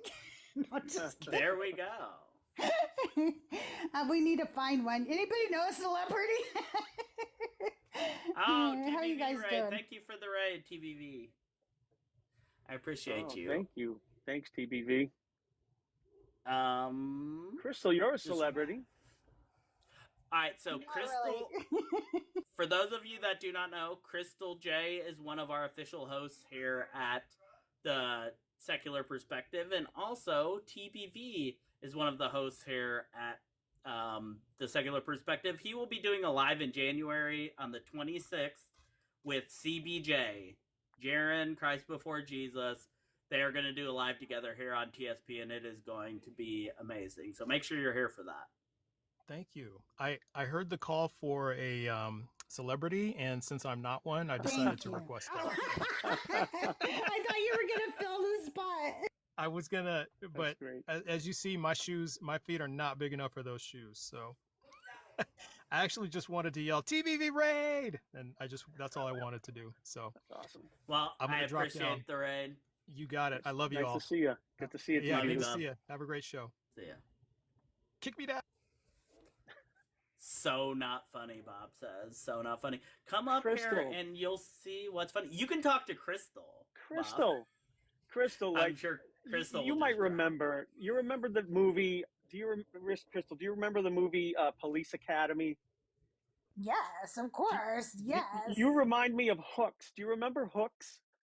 Private No, Hooks. I don't. So she was I because really you seem don't. you're so sweet, right?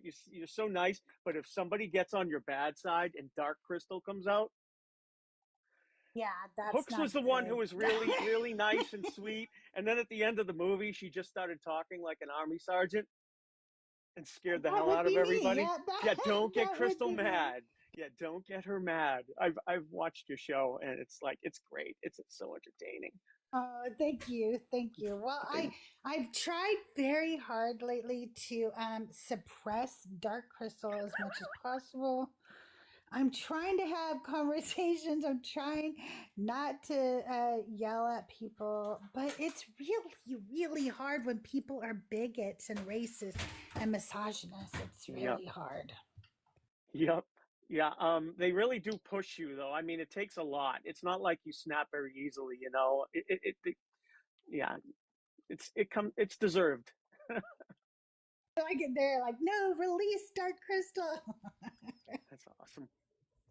I just came up to say hi. I just dropped by to say hello for old time's sake. And here's what I'm gonna do for old time's sake, just for you, Joyful.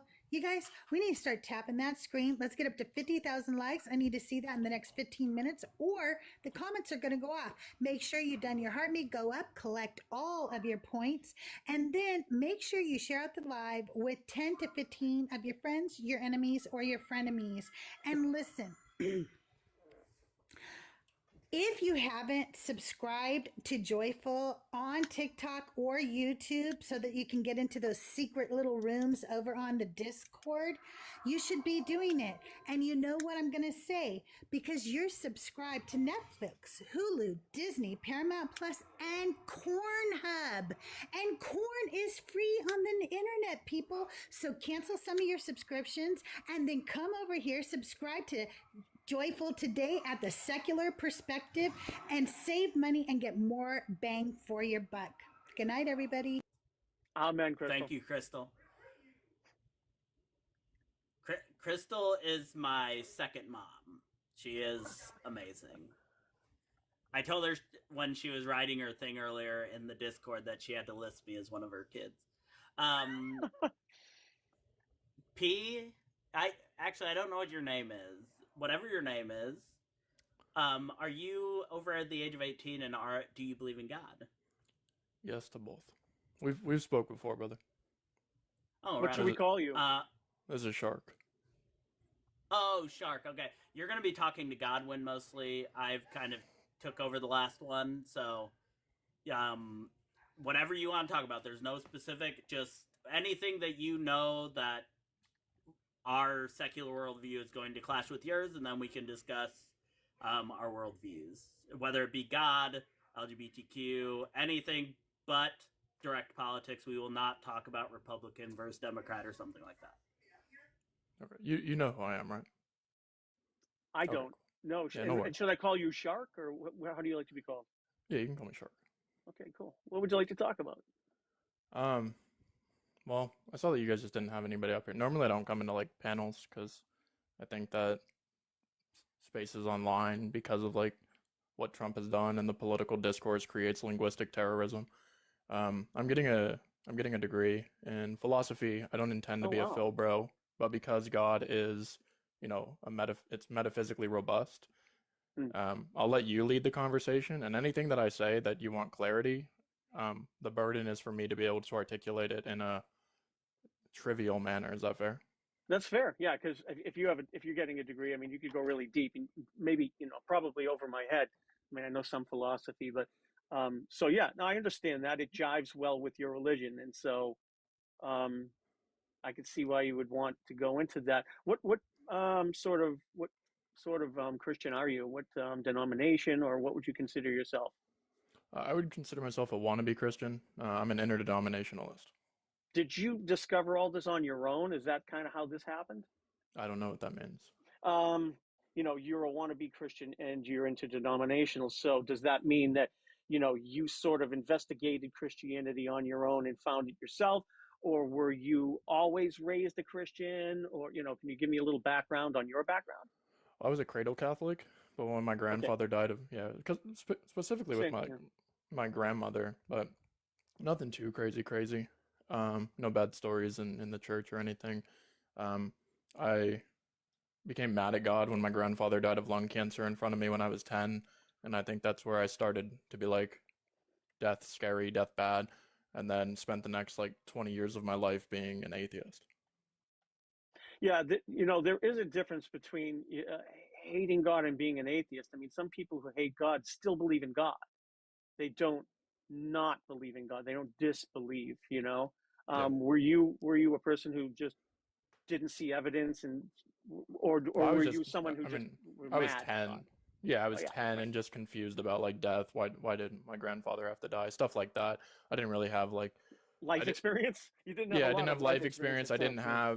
I didn't have like the opportunities or the comprehension to figure out how to ask questions and get the answers. Right. Um, and You had nothing to now, base anything on really at 10. I mean, you don't have very yeah, much to base it on. I yeah. can So now, understand that. When did you? Oh, go ahead. I'm sorry. no, go for it. I was gonna say, when did you really start getting into, getting back into it? I guess.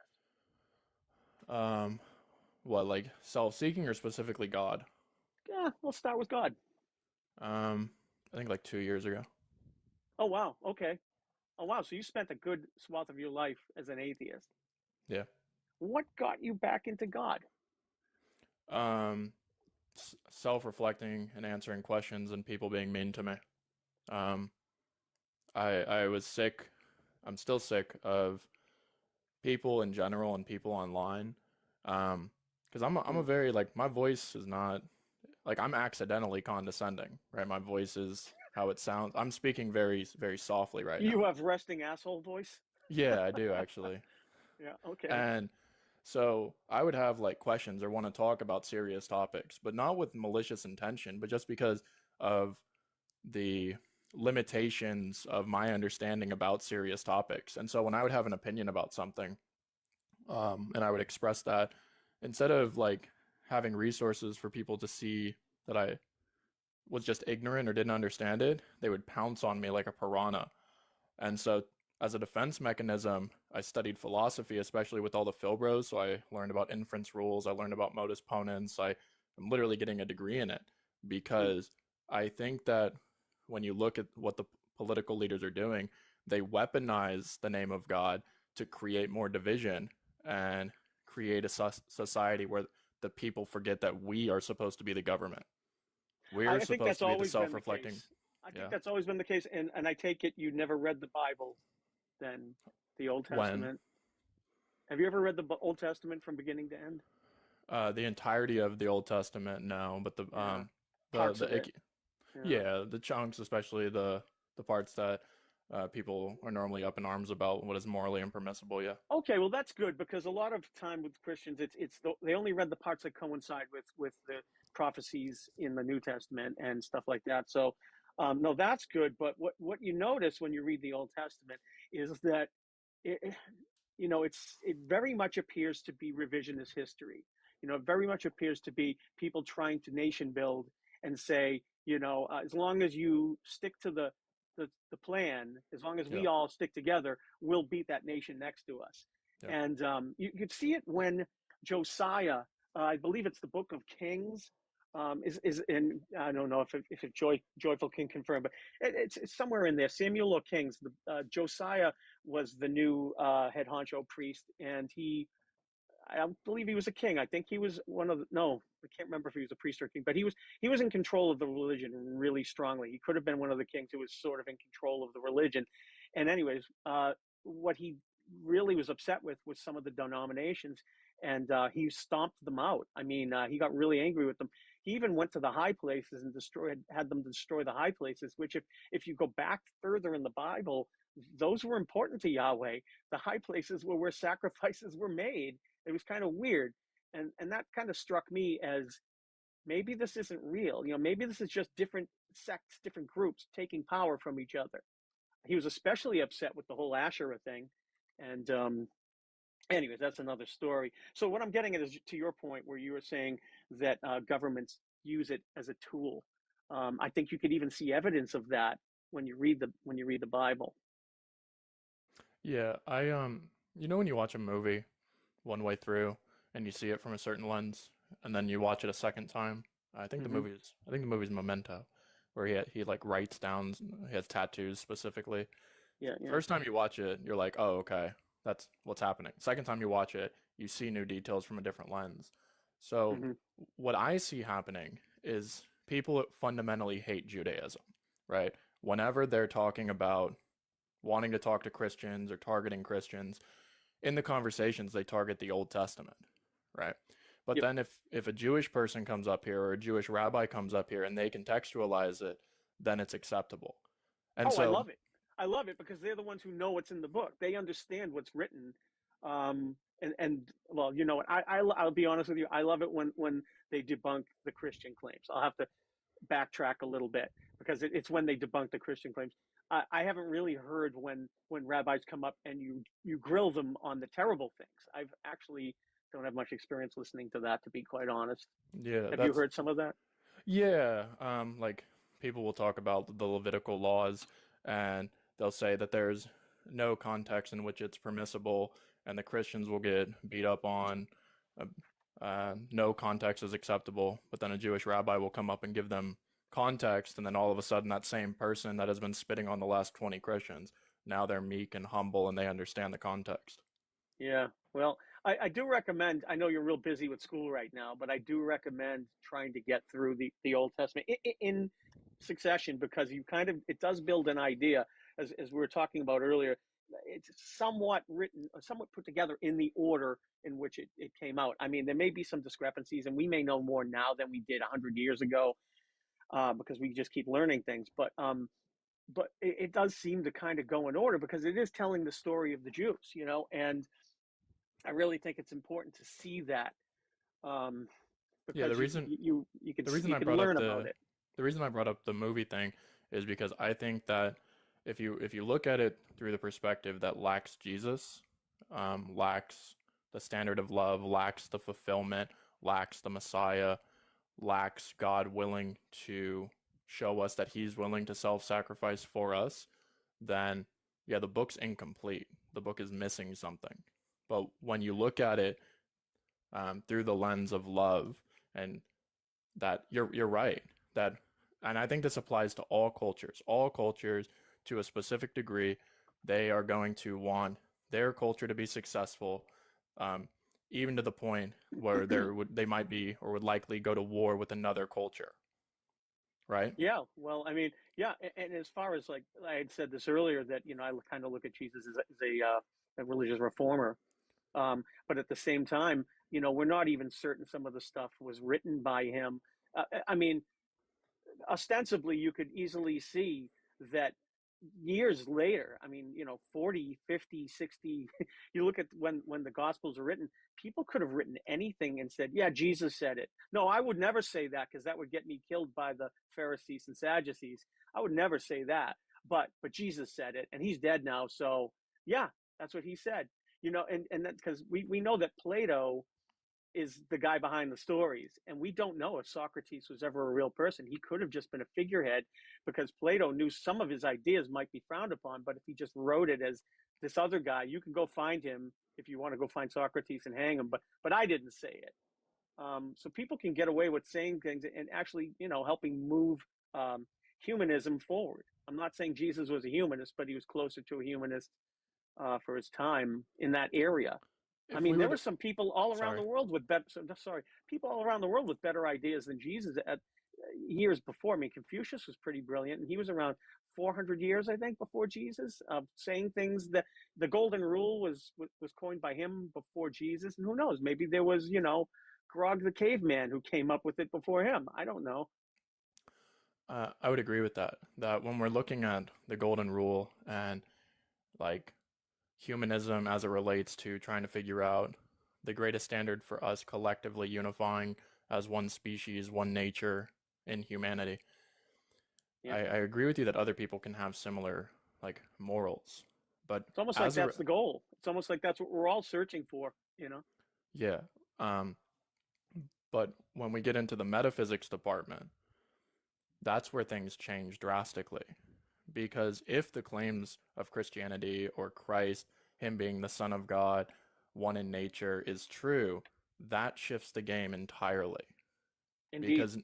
Because the game shifts from let's try to coexist because we're on a floating rock to let's coexist and be the best version of ourselves, trying to self-reflect with truth itself. Because when we self-reflect with truth, when in a world where a lot of humans are willing to like self-sacrifice for truth, truth says, stop that.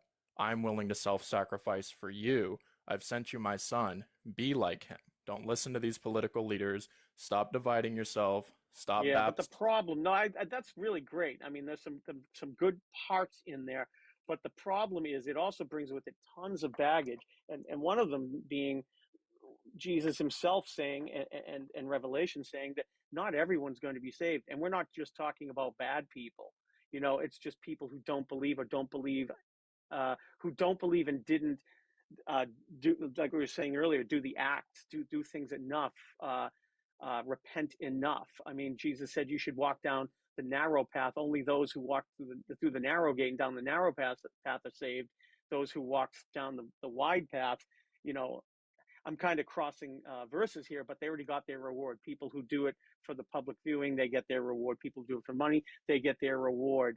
He kind of indicates that a lot of people are going to hell and not a lot of people are saved, depending on who wrote what gospel and where you're reading it from. So it puts an urgency. It's not just about the humanism side of it. It's about the urgency of saving people's souls. And that could put a crimp on people's relationships. And if there are other rules in there, like don't be gay and all these other things, now you're putting rules on there that are going to force people's hand to act a certain way that they otherwise wouldn't do.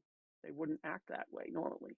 So you see what I mean? Like it comes with a bad side. It would be nice if we could just start over and rewrite the whole thing, but it wouldn't be nice to me because I want to know as many true things and as few false things. I want to believe as many true things and as few false things as possible. I don't want to believe it if it's not true.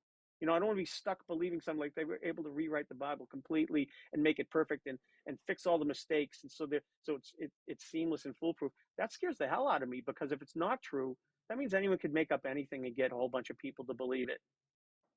If you were to do that, what do you think would be the greatest possible identity of self-reflection in the name of love when comparing that to Jesus Christ? That's a good question. I mean, I haven't read the Humanist Manifesto. I've heard it's got a lot of good stuff, and right out the gate, if you read some of it, it's fair. You know, I think what we're living today is the best that humankind has ever lived, at least in the first world. You know, we have the best systems of government. We have I mean, you know that old saying, you know, America's got the worst system of government with the exception of all others. I mean, there are some governments now that are really good in other parts of the world. I mean, it's spreading, right? And the other thing, and I brought this up when I was first on, I came up on Joyful's show with Tiny, as I brought up the legal system. The legal system in the U.S. is really good, and it's better than it's ever been in the history of man. You know, years ago, we used to allow spectral evidence into court, and that was around the witch trials, and it got shut down when these two little girls were saying, well, you know, a spirit came to us in the night and said she's guilty. You can't just start burning and hanging people based on that. So they got rid of spectral evidence. I think our system of evidence in the system of law is a good guideline because it really comes down to, you know, I'm really tired, guys. I'm sorry. I just got over norovirus, and I had some trouble sleeping last night. I apologize for interrupting, but yeah, go ahead. At the beginning, the host said that he doesn't want to talk about politics, and so I just want to. Yeah, thank you. No, that's great, pulling it right back in. Yeah, no, I appreciate that. But yeah, I was just talking about the legal system, basically how it has some really good tenets, and it has to do with facts and evidence, and you know. If we don't all agree science is a true and real thing, I mean, there are a lot of Christians who don't. I know you haven't said, I'm not putting words in your mouth of straw manning, but what I'm trying to say is if science isn't a good guideline, then why do we allow people to go to prison for it? Because if you ever watch Forensic Files or understand forensics, people go to prison based on the findings of science using the same scientific method that we use for gauging the age of the earth and fossils and every other thing. Well, science is good, but what's happening, at least what I see in the modern world, is people are unaware that science is natural philosophy. And what they're doing is they're unintentionally worshiping the process of science, and then their deity is the universe, which is mindless, random, arbitrary, and ultimately meaningless. And There's not a lot to worship in the universe. I mean, you could be in awe of it, but I noticed that a lot of religious people say that they sort of it's almost they're reflecting themselves onto it. It's almost it's not really worship. Although I do think that some people have a reverence, like you're saying. I do agree there are some people like that, but I do think Homo sapiens basically have evolved this sort of we've evolved religion into ourselves. Yeah, I think that what it means to follow Christ is to have a personal relation with truth, capital T, and God is truth, capital T, right? I think for the secularists, you guys would say truth, capital T, is going to be identical with the universe, reality, existence, something like that. And so, yeah, I think that relative identity is super, super important. And so when you tell me, hey man, this is what I'm experiencing, this is what I'm walking with, that's your testimony. And that's what the Christians are saying. You know how some Christians say that they like floated up to the heavens and they saw Jesus face to face? Yeah. Yep. Yeah. I've never had something like that, right? I don't know what that means, but to deny their experience would either conclude that we're just assuming that they're a liar, or we're devaluing their psychological experience, which I think that you would be against. Not necessarily. I mean, devaluing sometimes is important if someone is holding a pew in a public area and hasn't had their meds. I think it's a good idea to disparage that person and take away their ability to harm people. You really never know how far someone's misunderstanding of their reality can go. I know someone who had some experiences, and they were so sure that they were from God, and I could easily see how they couldn't be. I mean, I'm not even talking like a really hard to explain phenomenon. It was just kind of like, no, that could easily have been this. I mean, naturalistically explained away quite easily, but because they were so fervent, they couldn't see it any other way. Yeah, it wasn't worth talking to them about it. I'm still using natural language because I think for you, everything is natural, right? Everything unbelievable is supernatural, but everything else is natural. So I've seen no evidence for the supernatural yet. Yeah, no worries. We don't have to get into that. I'm kind of refining what you said to make it more accurate. When I'm analyzing the psychology of religion or the psychology of religious people, whatever they're going through is going to be a fact of the matter, right? And so I want to pair their understanding with their experience, which is their testimony, with our understanding through a psychological, sociological lens. We've done that, and some people don't like the results. They don't like hearing that they were seeing things, or that they were primed. You know the term priming? Yeah, sure, yeah. Sometimes people don't want the truth, right? But the truth is the truth, even if the truth makes you uncomfortable, right? And so if an individual, like, let's say that somebody is sincere, that they had an experience where they floated up to the clouds and saw Jesus face to face, right? And they're not lying. That's their real experience. Even if you say that this is a pure psychological state, would you not be interested in studying that? I'm absolutely interested in studying it, and if it's true, would absolutely want scientists, anybody, to get to the bottom of it and find out if it's true. I wonder if the person having the experience would be willing to listen to trains go by. No, would be willing to entertain the idea that I like trains, that they might be mistaken. I wonder if they would be interested in learning the naturalistic explanation. Well, by mistaken there, what would you like if an individual says that what they have experienced is what happened, right? Yeah, it's just a short what they're explaining to you. I know somebody who was having a urinary tract infection, and they were on meds, but the infection was causing hallucinations. And they said to me, "Do you see a gorilla over there?" Now they said it very calmly, as if there really wasn't a gorilla over there, because they probably would have been afraid. They wanted independent verification on the thing they were seeing. So they knew it was a little uncanny that there be a gorilla in that place, over there. And they wanted me to look at it. And I was trying to figure out what it was, whether it was something in the room or a fan or something that looked like a face. And I walked over and I said, am I putting my hand on the gorilla's head? And I did all these things. But basically the point was that person wasn't so gullible as to say, well, the first thing I'm going to jump to is there's a gorilla definitely in the room. They at least said, I need to ask somebody. Some people just don't doubt themselves, and they're raised, like I mentioned, priming. It's sort of like a low level priming when you tell someone the thing is true all their life. I mean, the reason I'm here is because I had thought a certain thing all my life, and then the shock of coming out of it, which is what my little picture's about. There's the mind blown head with the book and the atom and questions and exclamations. I mean, Is that for like shocking. is that for like science? Yeah, so learning about science and reading the book and having questions and coming to realizations. But through that, did you study the church fathers? Did you spend time in analyzing what it means to believe in what they call the universe? I'm not denying the universe. I'm just saying that's what people say, right? These are claims that other people outside of ourselves are saying. I haven't run tests on it. I was this close to being a born-again Christian. I was able to see the writing on the wall, and I didn't want to get myself sucked in without having the time to think about it for myself. And they didn't like that. They wanted to rush you into it and dunk you in the bath and get you out and have you say the magic words, and now I'm you're sorry one about that. Yeah, it's not your fault. I don't support that, right? Appreciate that. When I'm talking to people, some of them, they feel overwhelmed and they're like, well, what do I have to do now? And I tell them, I mean, you don't have to do anything, right? You don't have to be here. You don't have to talk to me. But what you can do, if you'd like, self-reflect in the name of love with the greatest personal identity that you could possibly imagine. And if you find something better than Jesus, I understand why you would walk with that. But for the last...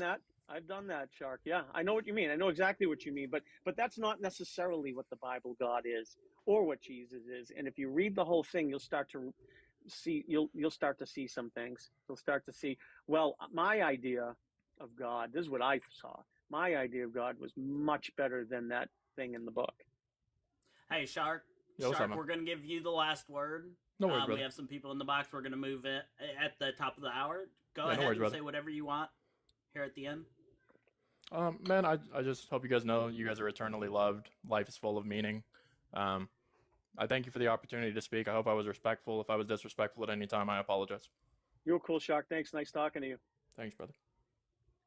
Yeah, thank you, Shark. That was a pleasant conversation. I disagreed with like most of his points of view, but we could have dove in. Yeah, it could have got a lot deeper, is what I guess I'm saying. Yeah. Thank you. But yeah, absolutely, Godwin. That was a good.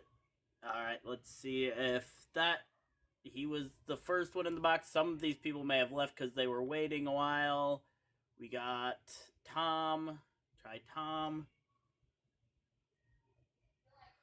Guys, while we are waiting, make sure that you're tapping that screen, sharing out the live, doing all them amazing things. We're at 42,000 likes, and we are only halfway through the live. So keep them tappers going. Let's try to get to 100K in the next 2 hours. That is my goal, but I mean, it is what it is. Just please try to keep those up. That definitely helps. Yes, I am wearing nail polish for the chat. And I got my ears pierced this weekend. Nice. So, life goals. But anyway, keep tapping the likes, doing all them good things. And if you're not in the Discord, go ahead and get into the Discord. We are a group that is a safe space for LGBTQ. We have a place where if you need help as an LGBTQ, people getting out of situations, things like that, we have a spot where you can post and we will try to get you the resources that you need. We are also I'm trying to go through the process of starting up a nonprofit for LGBTQ youth, and also that would extend to adults, but it will be primarily for youth. We appreciate you. We look forward to seeing you in the Discord. I am the official host of the Secular Perspective, Joyful Apostate. This is my friend and special guest today, Godwin. First time here on the Secular Perspective. You were on with Tiny when he was on J Debates, right? Right. Yeah. But absolutely, guys, thank you for being here. Let's keep this up.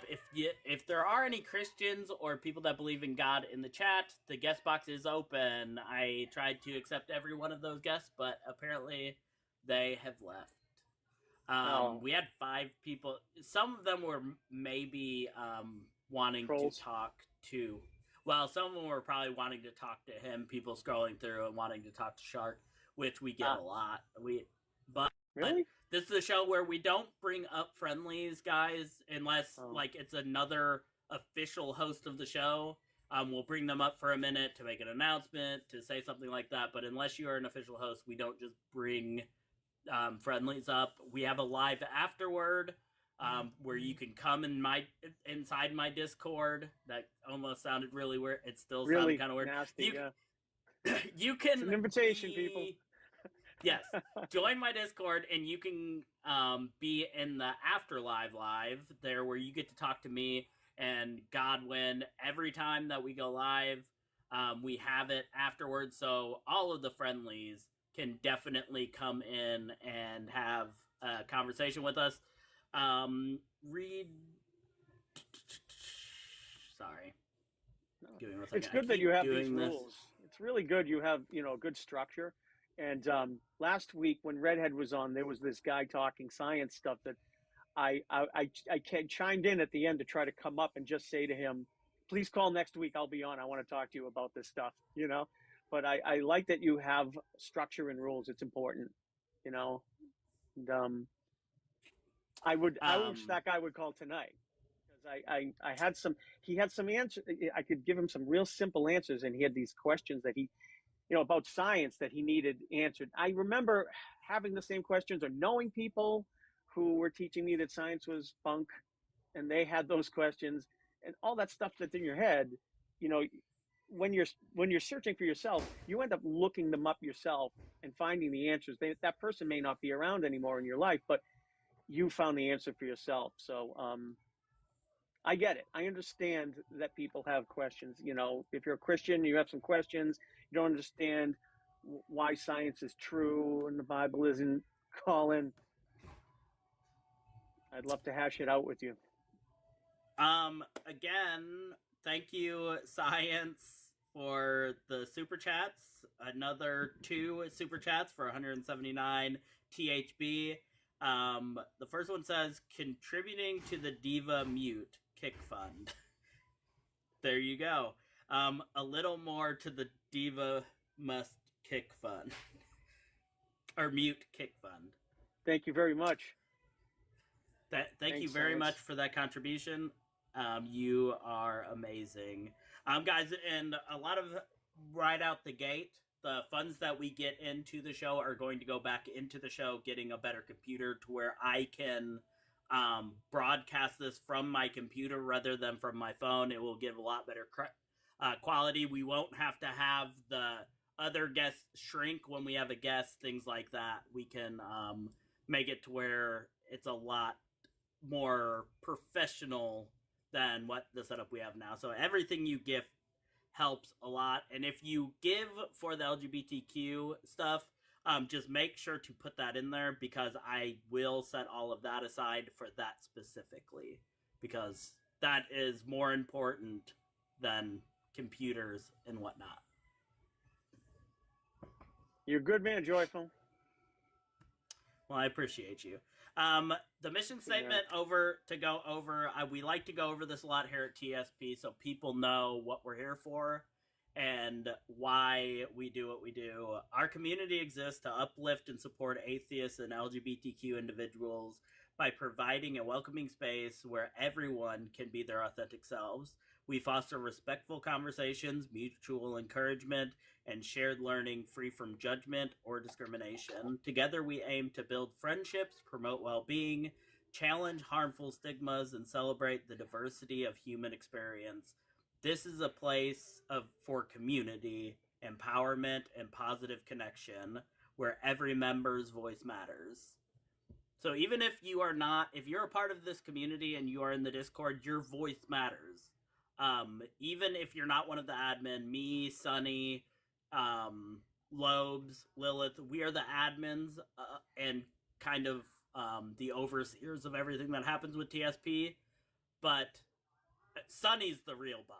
If you want something done, go to Sunny because we all listen to Sunny. Sunny's great. Anyway, we have so much good going on in there, and we want to hear from you. We want to hear things you feel about the show, things that you'd like to incorporate into the Discord, things like that will boost the community and make it a better place for everybody, is the hope. Joyful, somebody in the chat said to me, Godwin, you look pretty old. You know, you're going to have to worry about it someday when it's over, the whole threat of hell. So to that person that called The Truth in chat, come on in. Let's talk. Hey, The Truth, have you heard the good news? No hell. It's all made up. Come on in. It's all made up. You're just news. worm food. That's all that happens. I know. You know what? That's a positive claim, and now I'm kind of on the hook for it. So, I mean, now I really put myself out there. There you go. And I will... Evan says you're still young enough to be his son, so we're good. And Evan's still kicking. In all these lives, Evan is still fucking kicking. That's awesome. Good to hear, Evan. Keep kicking. Every day. Evan just awesome. Amazing supporter of the community, amazing person in the community. Just top tier. Evan is a top tier fella. I think I'm close in age to TBV. I was watching his show tonight. How old are you, Godwin? I'm not going to tell you. Well, just roughly. Are you like? You know, I'm younger than Matt Dillahunty and I'm older than you. Okay, fair enough. I'm older than Justin. You're younger than Justin, I believe. Yeah, I'm 2 years. Deconstruction zone. Oh, okay. You're lucky. You're lucky to get out so soon. Yeah. You know, absolutely. 2019 was when I deconstructed, and I was in my angry atheist phase for 2 years. I mean, really bad. You know, like the quintessential angry atheist. And I'm glad I'm over it. And you know, I'm kind of here now because I don't want to take this stuff out on my friends. I have friends who are religious. I don't want to be that guy. But I have something to say. Now, if I say something that's wrong, please correct me. You know, if I'm wrong about something, I want to know. The only way to always be right is to always be recognizing and correcting where you're wrong. You know, the only way to continually be right is to always be looking for, recognizing, and correcting when you're wrong. This live this is the secular perspective where we talk to people that believe in God or different religions, and we compare worldviews, the secular worldview versus theological worldview. Jay, are you over 18 and are you a believer in God? Yeah. Right on, what do you want to talk about? I was just gonna ask, like, what do you guys think about personal experiences and why, if so many correlate with each other, do you not accept them as evidence? Because all the ones that correlate with each other for Muslims, do you equate that as evidence? Give me an example of, like, I haven't really heard too many Muslim testimonies of, like... Yeah, there's been an event, I forget how many people were there. There were thousands and thousands of people that all saw the Prophet Muhammad, and he spoke to them. What was like? This is like in modern day. Yeah. My question would be more. I was meaning more like. So let's say then in that case, right? Wouldn't that even in itself prove a god? Like, why do we have to go to the realm of which god? It's mass hallucination. It happens in every religion. What about on like a personal aspect, like for like on an individual aspect where something happens in their life that they've, on like a mass example, like you're saying, or not even a mass example, just an individual and their life changes. Okay. My life changed dramatically when I left religion. All the problems I was having with addictions and things all seemed so much easier to get rid of once I wasn't religious. So that would tell me, based in that circumstance, that the atheist worldview is actually better. You know what? I will have to say that's the first time I've ever heard that. Yeah, I can mirror that too. I've had true. experiences that, my experiences that becoming an atheist has helped me in a lot of ways. Things that were bringing me down in life were based on the religion, but I was a true Christian, not like you. No, I'm just kidding. That's a joke. Sorry, but really people have different views of what the doctrine is and how to, and sometimes you might be in a religion that really messes with your head.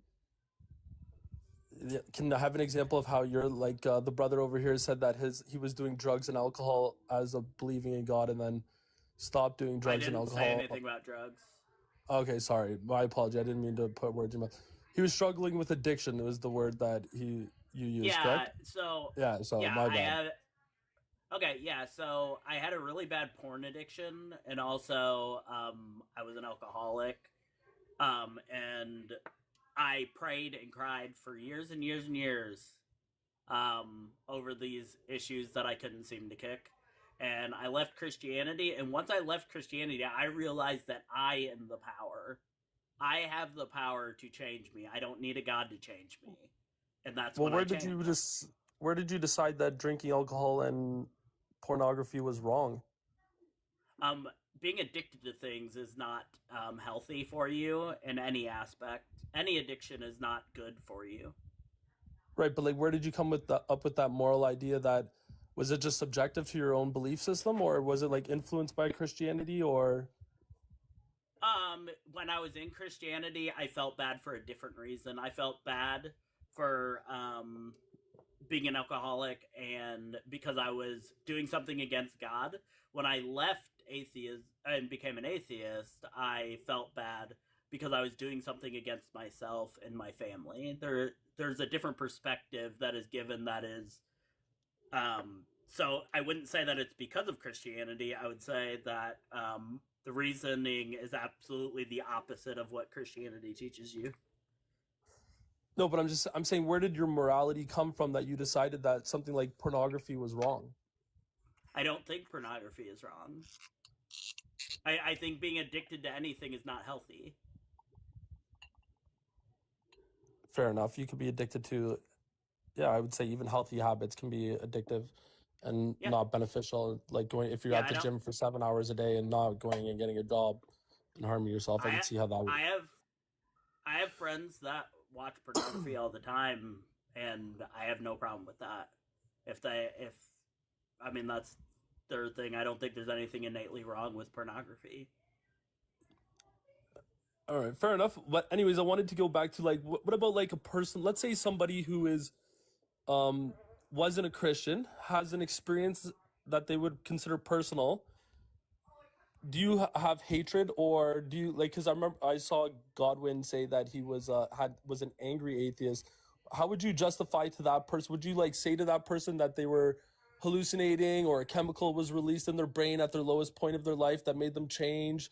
Would you give them like a scientific reasoning, and which would like hinder them more, or would you? No, I wouldn't. No, that's a good question.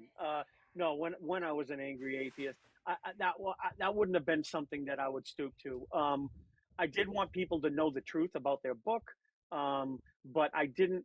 I mean, I did want people to have better epistemology, the study of how we know things. I wanted people to make better decisions, but I, if I even thought it was any of my business to try to help them, but that's another thing, right? You don't want to just get into somebody's business, but I would try to drop hints that that there are things, but maybe not right there and then.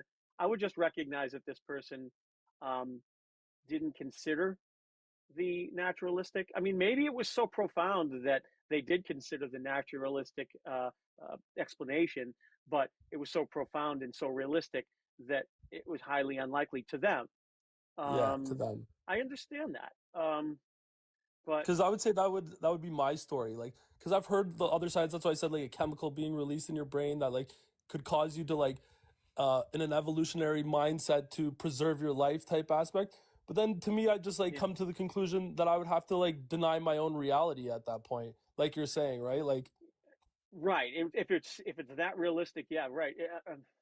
It would be world shattering for you to think the opposite. But you know what? I was kind of raised to think about science as I grew up, and I was also raised with. I mean, I liked watching magicians, but I was also raised with knowing how they did their tricks.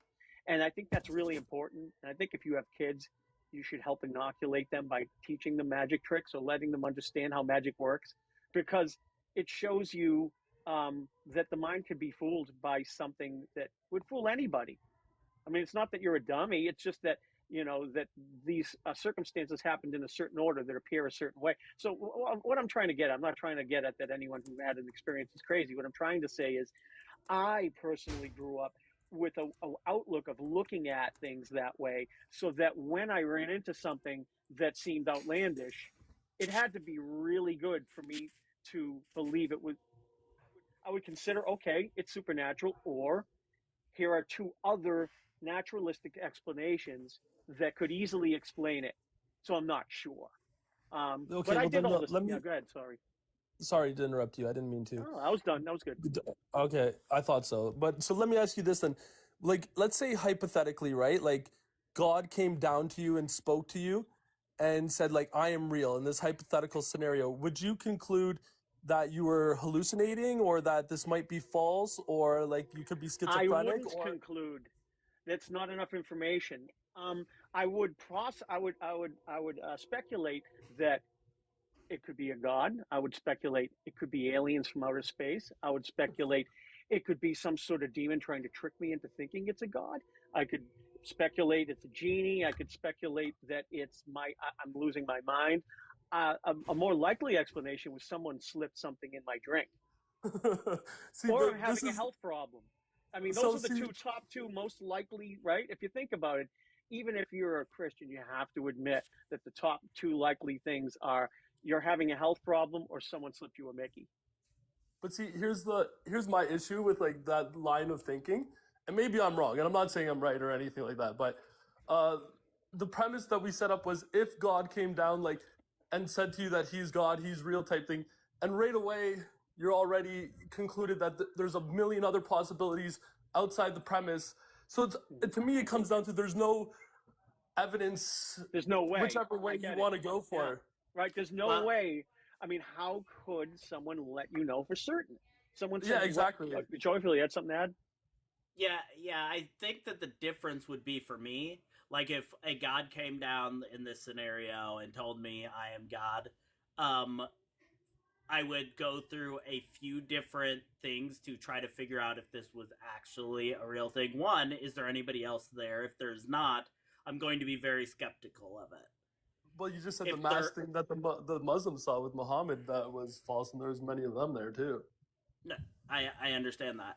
Then I am going to, if there is somebody else there, I'm going to see if they can corroborate what I saw, what was said, how close in detail we can both share it.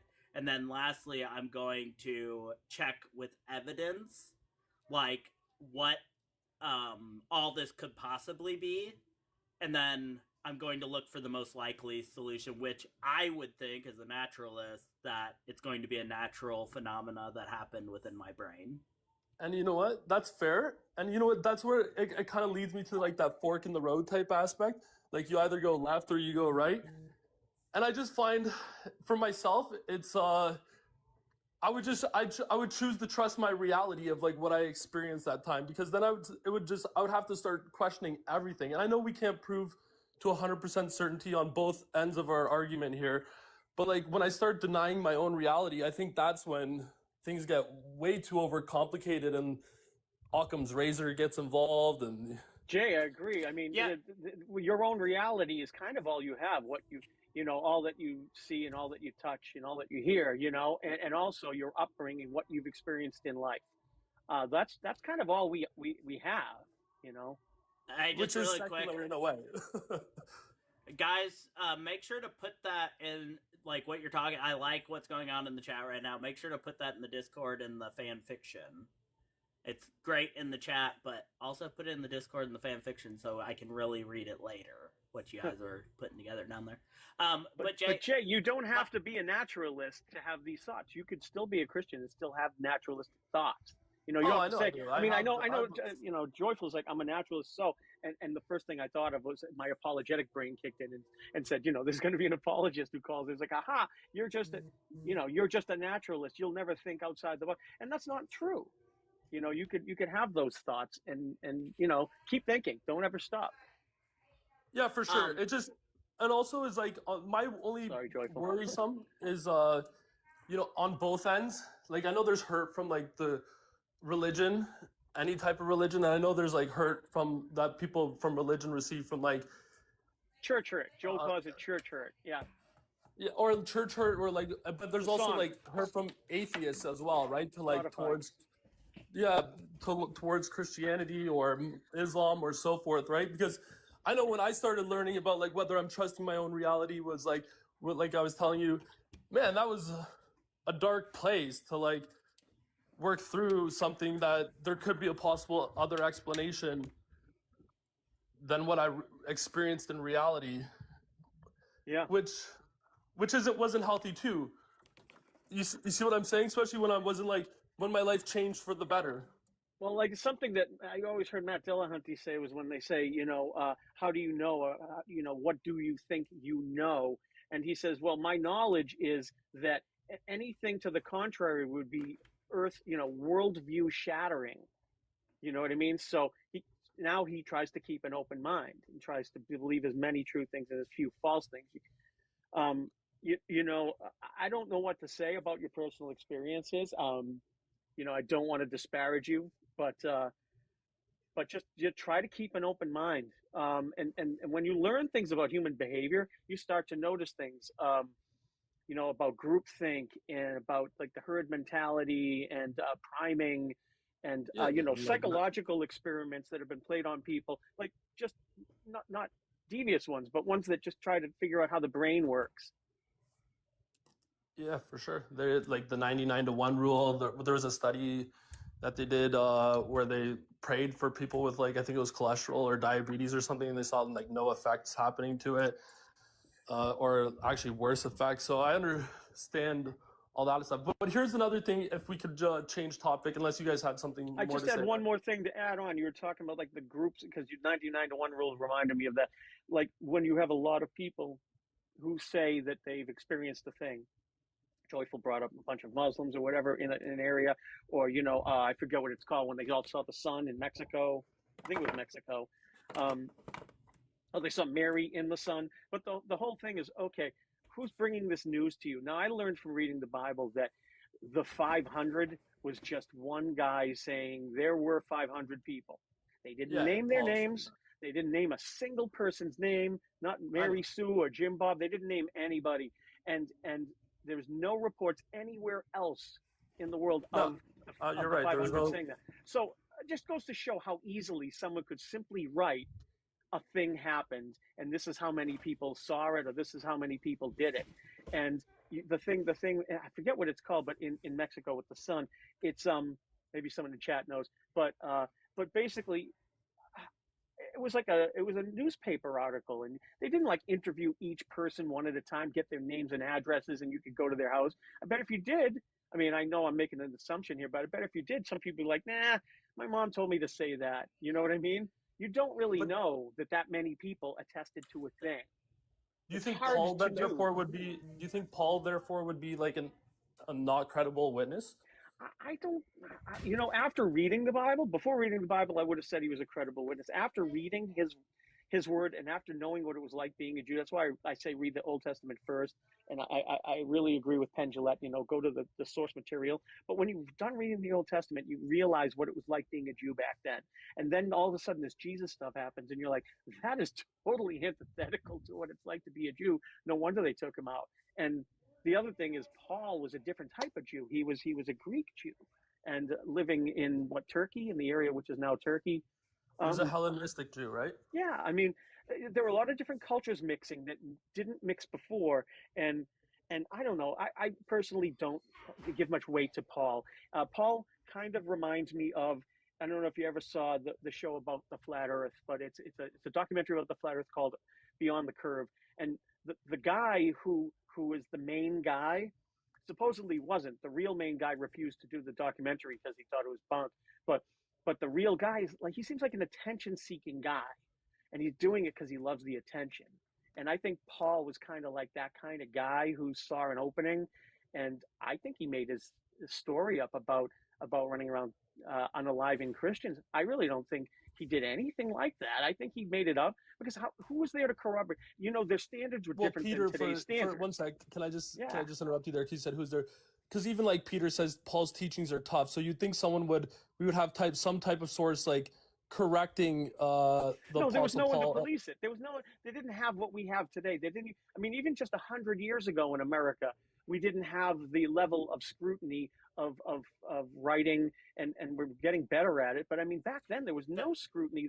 You get away with anything. That and Peter disagreed with Paul on certain things that Paul. Yeah. I don't hold. Yeah. Actually, I would be a Christian who doesn't hold Paul's teaching to be considered the Word of God.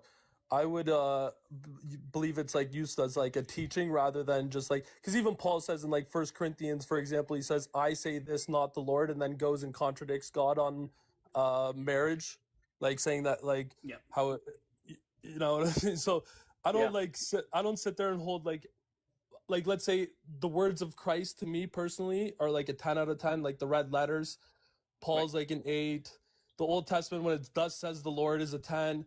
You know, and everything in between is like interpretation and time of scenario, progressive knowledge, etc. You may want to take some time and read it for yourself. It's very interesting. It takes a long time. I'm not a very fast reader. I'm not a very good reader. So what I did read the Bible? Yeah, I mean, I practiced reading other things to like. You did the whole thing? I've read the Old Testament. I remember when your other guest came up and he said he only read it like partly. I probably read the Old Testament about 20 times. From beginning to end, like straight through for the flow and all that? Yeah, even in chronological order where like Genesis and Job are mixed together and you have the Psalms and prophecies mixed. Like I've done it that way. That's cool. Yeah, really cool. That's why I read Mark before I read Matthew, because Mark was written first. Exactly. Like you could read a chronological order, Matthew, Mark, and Luke. But interpretation doesn't, you start to notice interpretation doesn't come in as much as you thought it did before you read the Bible.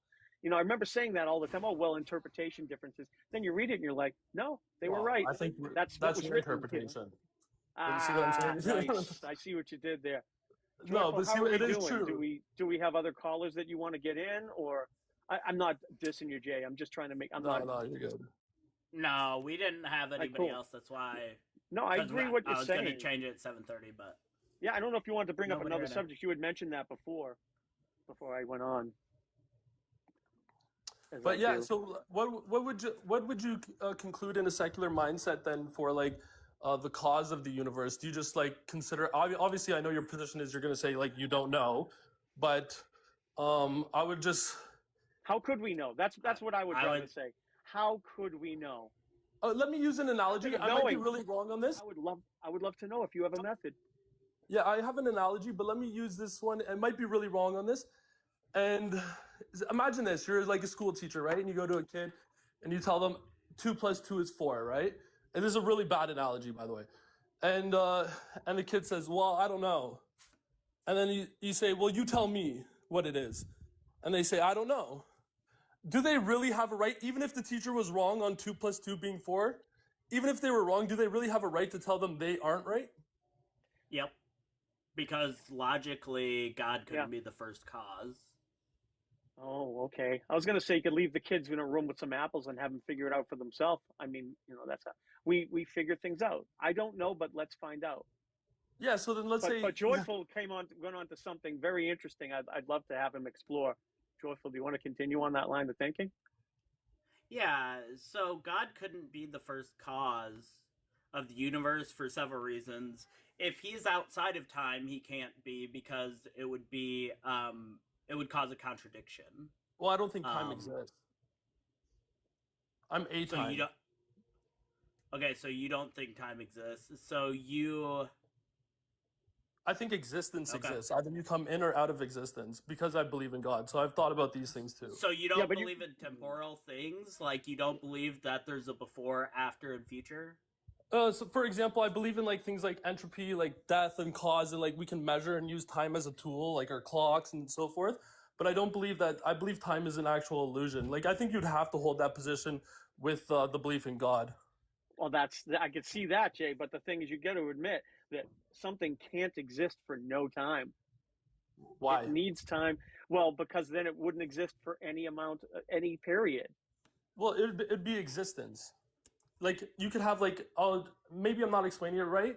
That's why But, it's like, let's time say- and space. I mean, you have to have for something. Oh, I to, understand. you know, Even you Einstein's can't have theory of nothing relativity. exist forever, and you can't have something exist for no time. Well, let me ask you this: is time subjective or objective?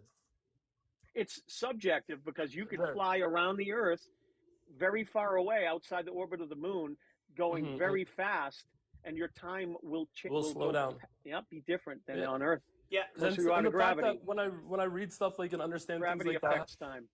and when I understand things like how time can be subjective, where we could measure time by clocks, example that you just used, life coming to be and dying, I've found the subjective answer is that it probably doesn't exist.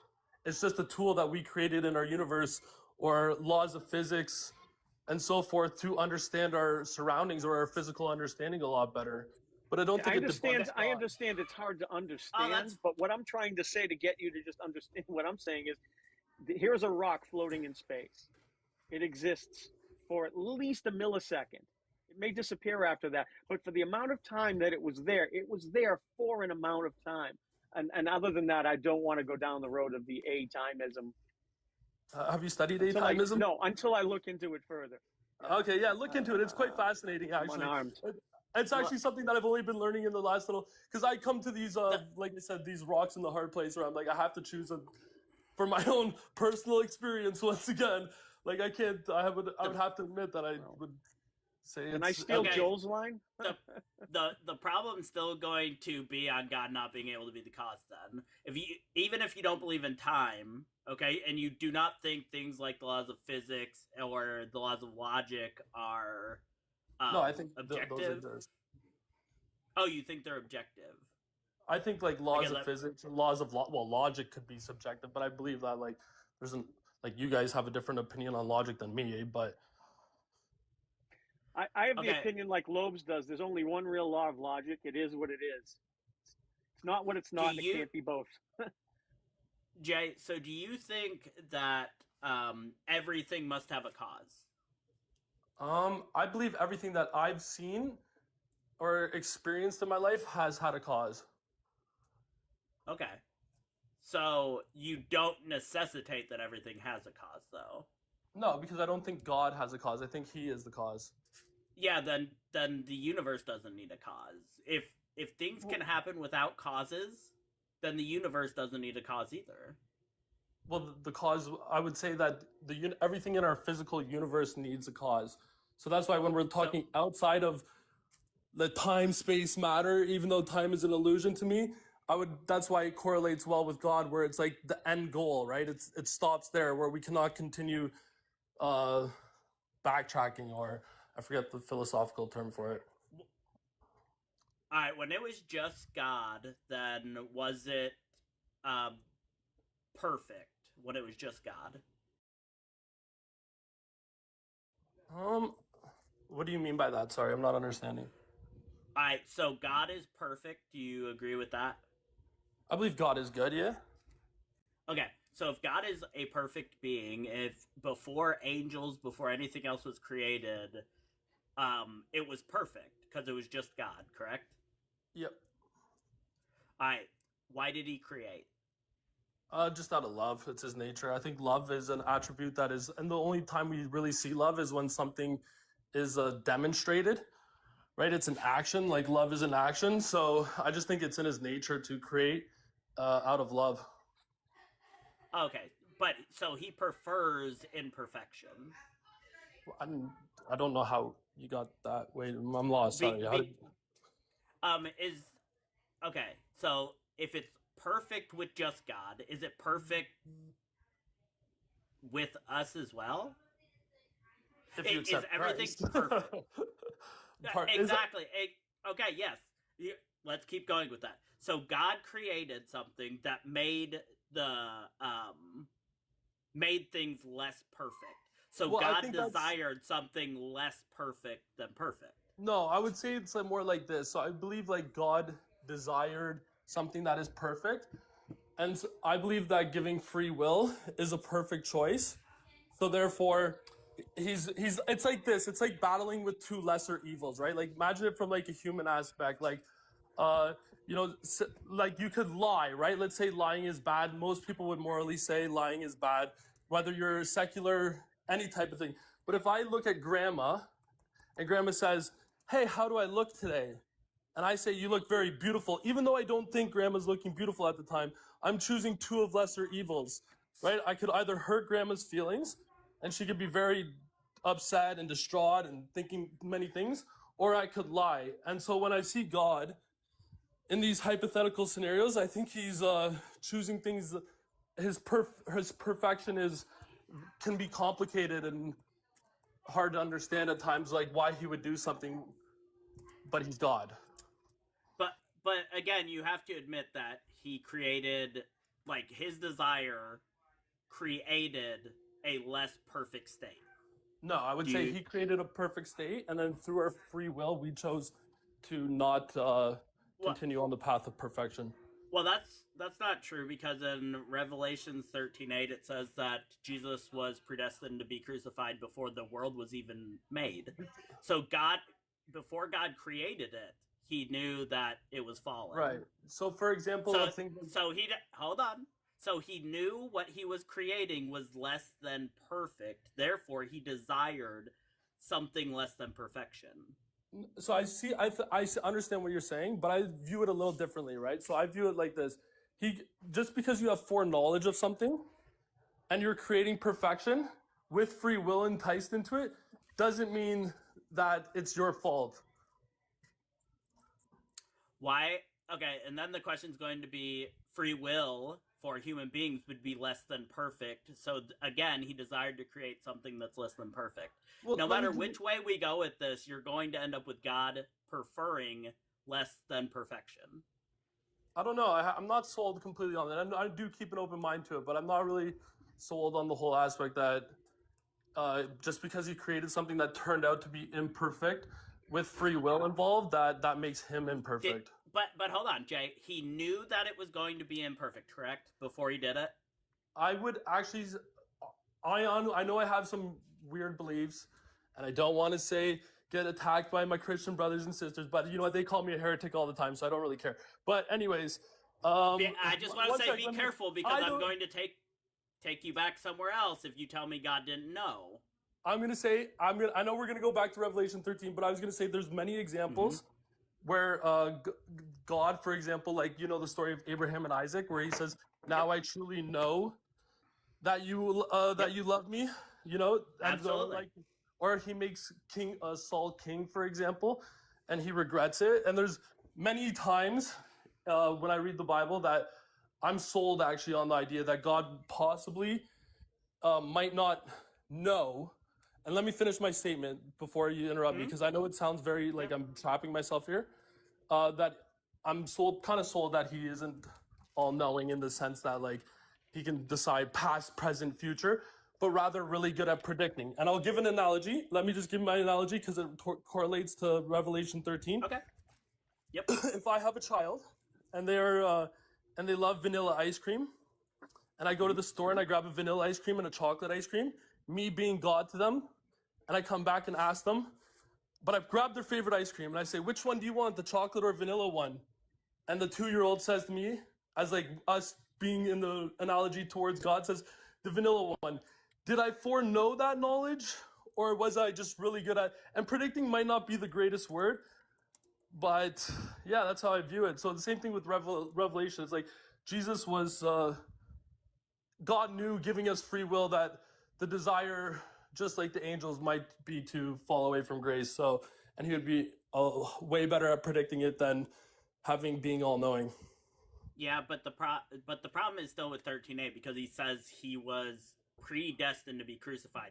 So what you're saying is there's a possibility that he would be crucified because God doesn't know they're going to sin, but he thinks they probably will. Well, it's like this. But no, he was predestined means that he was going to die regardless. So was he going to die for a sinless world? No, I give you the analogy of like, I 100% know my child's going to choose vanilla ice cream. I'm giving them options, you know, so I 100% know. And then imagine God, right? Like, if you take the position like myself that he created the whole universe, I'm sure he could figure that issue out. But knowing all is, especially like something that he's created, I don't know. I'm not completely sold on it, to be honest. Okay, so hold on. So you can know 100% what your kid is going to choose? You get the hyperbole that I was using. No, I know, but it's not analogous, is what I'm saying. God no, but I was just saying, I used hyperbole on the second time. Like, I was just saying, like, to extend my point further. No, I understand that, but what I'm saying is God doesn't 100% know, but yet he predestined to kill his son. So why would he predestine to kill his son if he doesn't know that the world's going to sin? No, I'm saying he does, like, there's certain things that, like, he would be extremely foreknowledgeable about, like prediction, prophecy, and so forth, but... Okay, so he knows... I understand what you're saying. 1 second. Sorry. 1 second. Let me say it just because I think I understand what you're saying.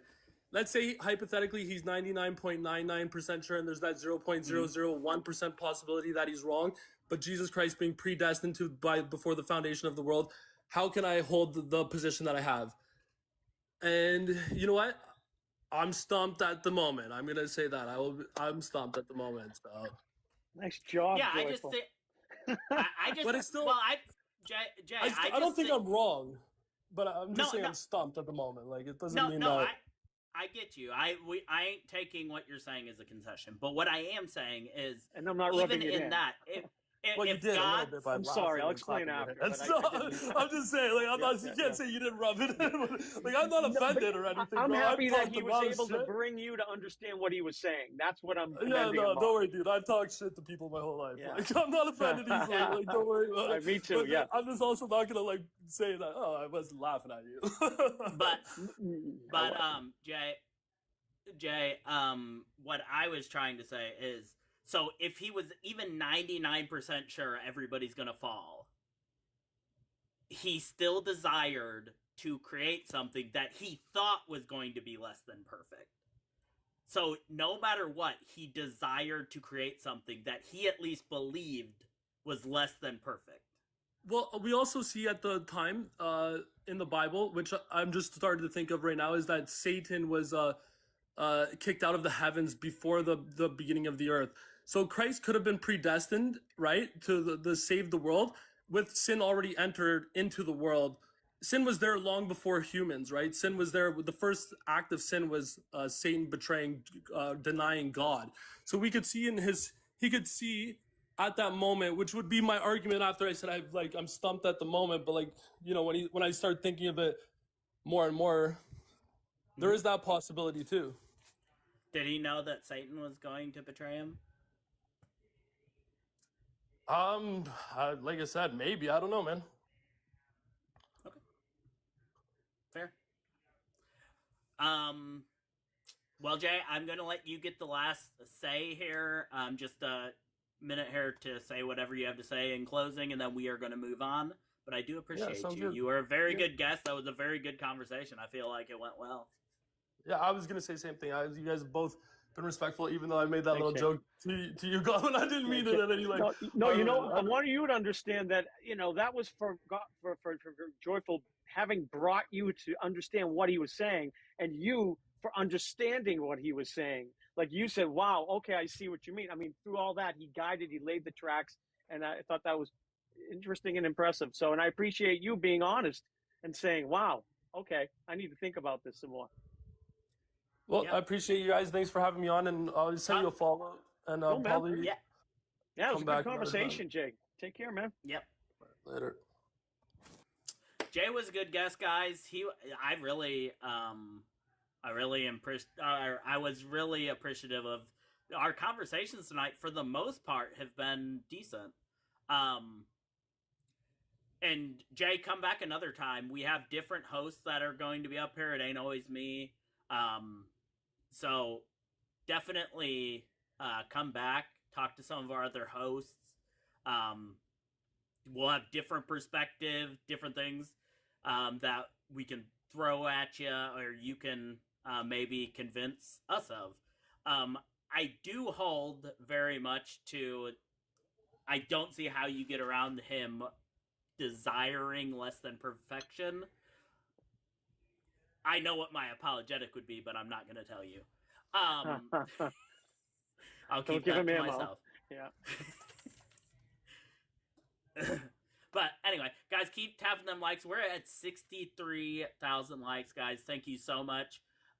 Let's try to get to 100K in the next hour and 13 minutes. That is when we end this live. And then if you're not part of the Discord, become part of it. If you can't get in there from my thing, you'll have to copy and paste in your browser, or when you're on Discord, look up Joyful Apostate, and I will have a thing by my name, and all you do is click on that, and it will also let you join through that link there. Lobes has it. I'm trying to think of who all has it. I don't know if Godwin does. Sunny has it.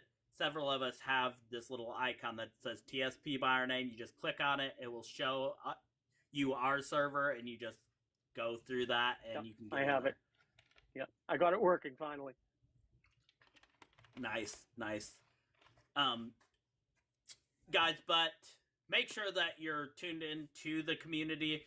Even if you don't want to be part of my server, make sure you're plugged in at the Deconstruction Junction something, because we do it. The Deconstruction Junction already is doing a lot for the community. They have a nonprofit already set up to help people in need within the community, which has been amazing, and in fact has helped me one time. So actually more than once. So things. Make sure that you follow the secular perspective, but also go over to my other account, the Joyful Apostate. If you are not following that account, follow me over there. Make sure to follow Godwin. Godwin has been a wonderful special guest. We will have him back on at some point. We are full for the rest of January, but I'm sure sometime he's going to pick out a day and we'll have him back on the show. He's been fantastic. But thank you, George. Make sure, last thing I wanted to say before, do we still have that guest in the guest box? We do not. If you're a Christian, you'd like to come talk to me and Godwin here, you just saw, if you've been in here, that we can have a good conversation. We can have honest discord with believers, but it takes your part as well.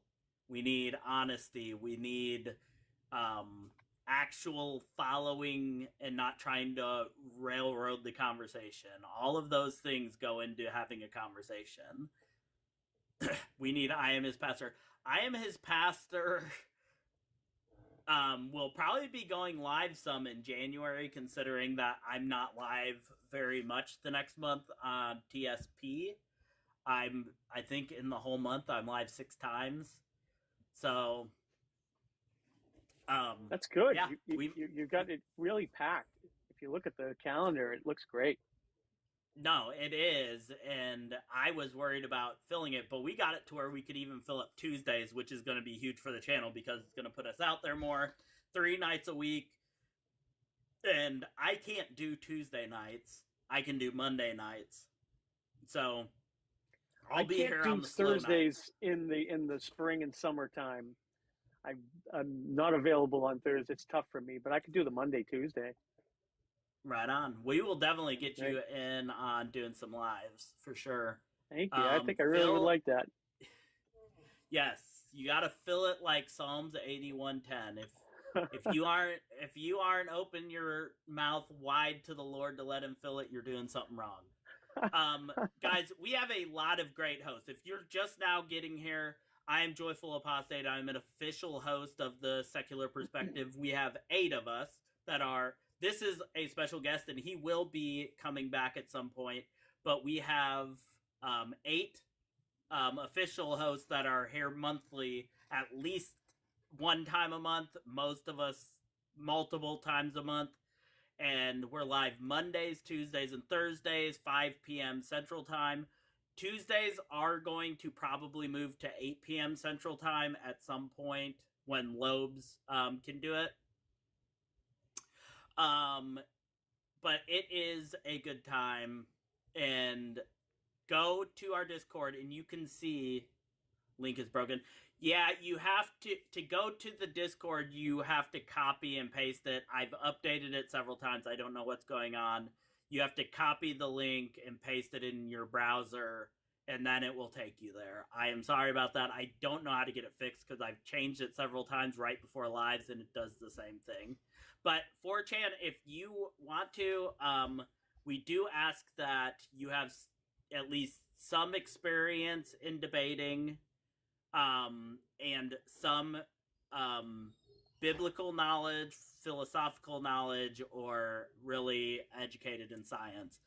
I would have to get to know you a little bit, and then me and the other admins would have to decide to bring you in. But definitely, I would be more than willing. Get in the Discord, send me a message, and we can try to talk to you a bit, get to know you, and maybe that could happen down the road. Bible Guy, thank you very much. Maybe you're a master debater. Thank you, Duncan. Thanks, absolutely. Desmond. Duncan, the Bible Guy. I love calling Jared Jared, and I always tell him that it's my talk to text, but it's not. I purposely put Jared out. Even when I type, I put Jared. Jared's but great. It's just fun for me. Jared is. I can't wait to have him on. Lobes is going to team up with the Bible Guy at some point, I do believe, which will be great. Lobes and the Bible Guy together. We have a lot of great people in the community, and we will post in our Discord or with the hosts as we have special guests coming up. Starting here soon, the special guests will be put in there. It's been a nightmare getting the Discord up and going. My wife's about to go crazy with how much time I've spent on the Secular Perspective, but I want this to do well. I want it to grow a community, and me, Lobes, and Sunny are doing everything in our power to make that happen.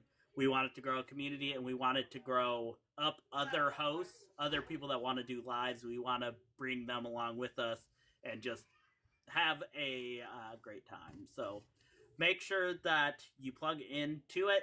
You do have to copy the link, put it in your browser, or you can go to Discord, type in my name, and next to my name there will be a TSP. You click on that, and it will also take you to the Discord. Awesome. And then I'm going to go over our mission statement one more time in case new people have come in, to let you guys know what we are all about here at TCP. TSP. Our community exists to uplift and support atheists and LGBTQ individuals by providing a welcome space where everyone can be their authentic selves. We foster respectful conversation, mutual encouragement, and shared learning free from judgment or discrimination. Together, we aim to build friendships, promote well-being, challenge harmful stigmas, and celebrate the diversity of the human experience. This is a place for community, empowerment, and positive connection where every member's voice can be heard. And it really does. Your voice matters. We want you to know that your voice absolutely matters in this community. After the lives as well, guys, another thing that we can do is I go live in the Discord right after every live at 9 o'clock. I go straight over to, yes, man. Yep. So, Holly, you have to copy the link and put it into your browser, or you have to go to my name on Discord, click on the TSP thing next to it, and get in through that. I am sorry, I can't figure out how to get my link to work. I've tried so many times. It just, yeah. Does it have adult verification? Is that why? I had that trouble with Ian's. There's an adult verification, and to do that, you have to go outside into the browser or something like that. Now, at this point, I have to feel like I'm being trolled. You've been doing a great job. I mean, I was there, talking to you at the beginning, just seeing you work really hard. We lost volume. Okay, can you hear me now? I'll switch headphones. Yeah, just to charge them up, I'll switch them out anyways. Yeah, I've changed it out before, like, every live, and it does it every time. I don't know how to get it to not do that. Yeah, I can hear you now. You don't know how to get it to what? Hey, so if you're part of the Deconstruction Junction, I am going to post the link in my channel in the Deconstruction Junction, Joyful Apostate, live, and then you can just go to the Deconstruction Junction, go to my channel in there, my live discussion, and click on it there. I will do that right now. Who's the brainchild behind Deconstruction Junction? Like, who started that? Do you have a story? Is there a story behind Deconstruction Junction? Benny is a Benny boy. He is the one that started it. Just one second, guys. I'm trying to get to your friend requests. W. Benny. Yes, that was a huge thing he did. He might regret being the person that started it now with how busy he is because of it.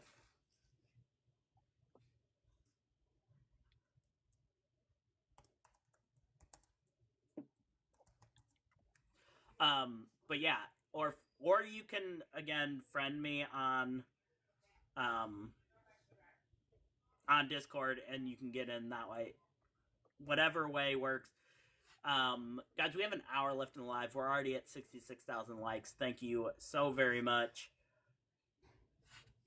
Godwin, so I was not in an environment like that. When I was really young, it really wasn't happening. I think maybe my older siblings had gone to church. My mother didn't make me go. My father, there wasn't much talk about it. So I remember there's a story when I was like around 6, 5, or I think I was around 6.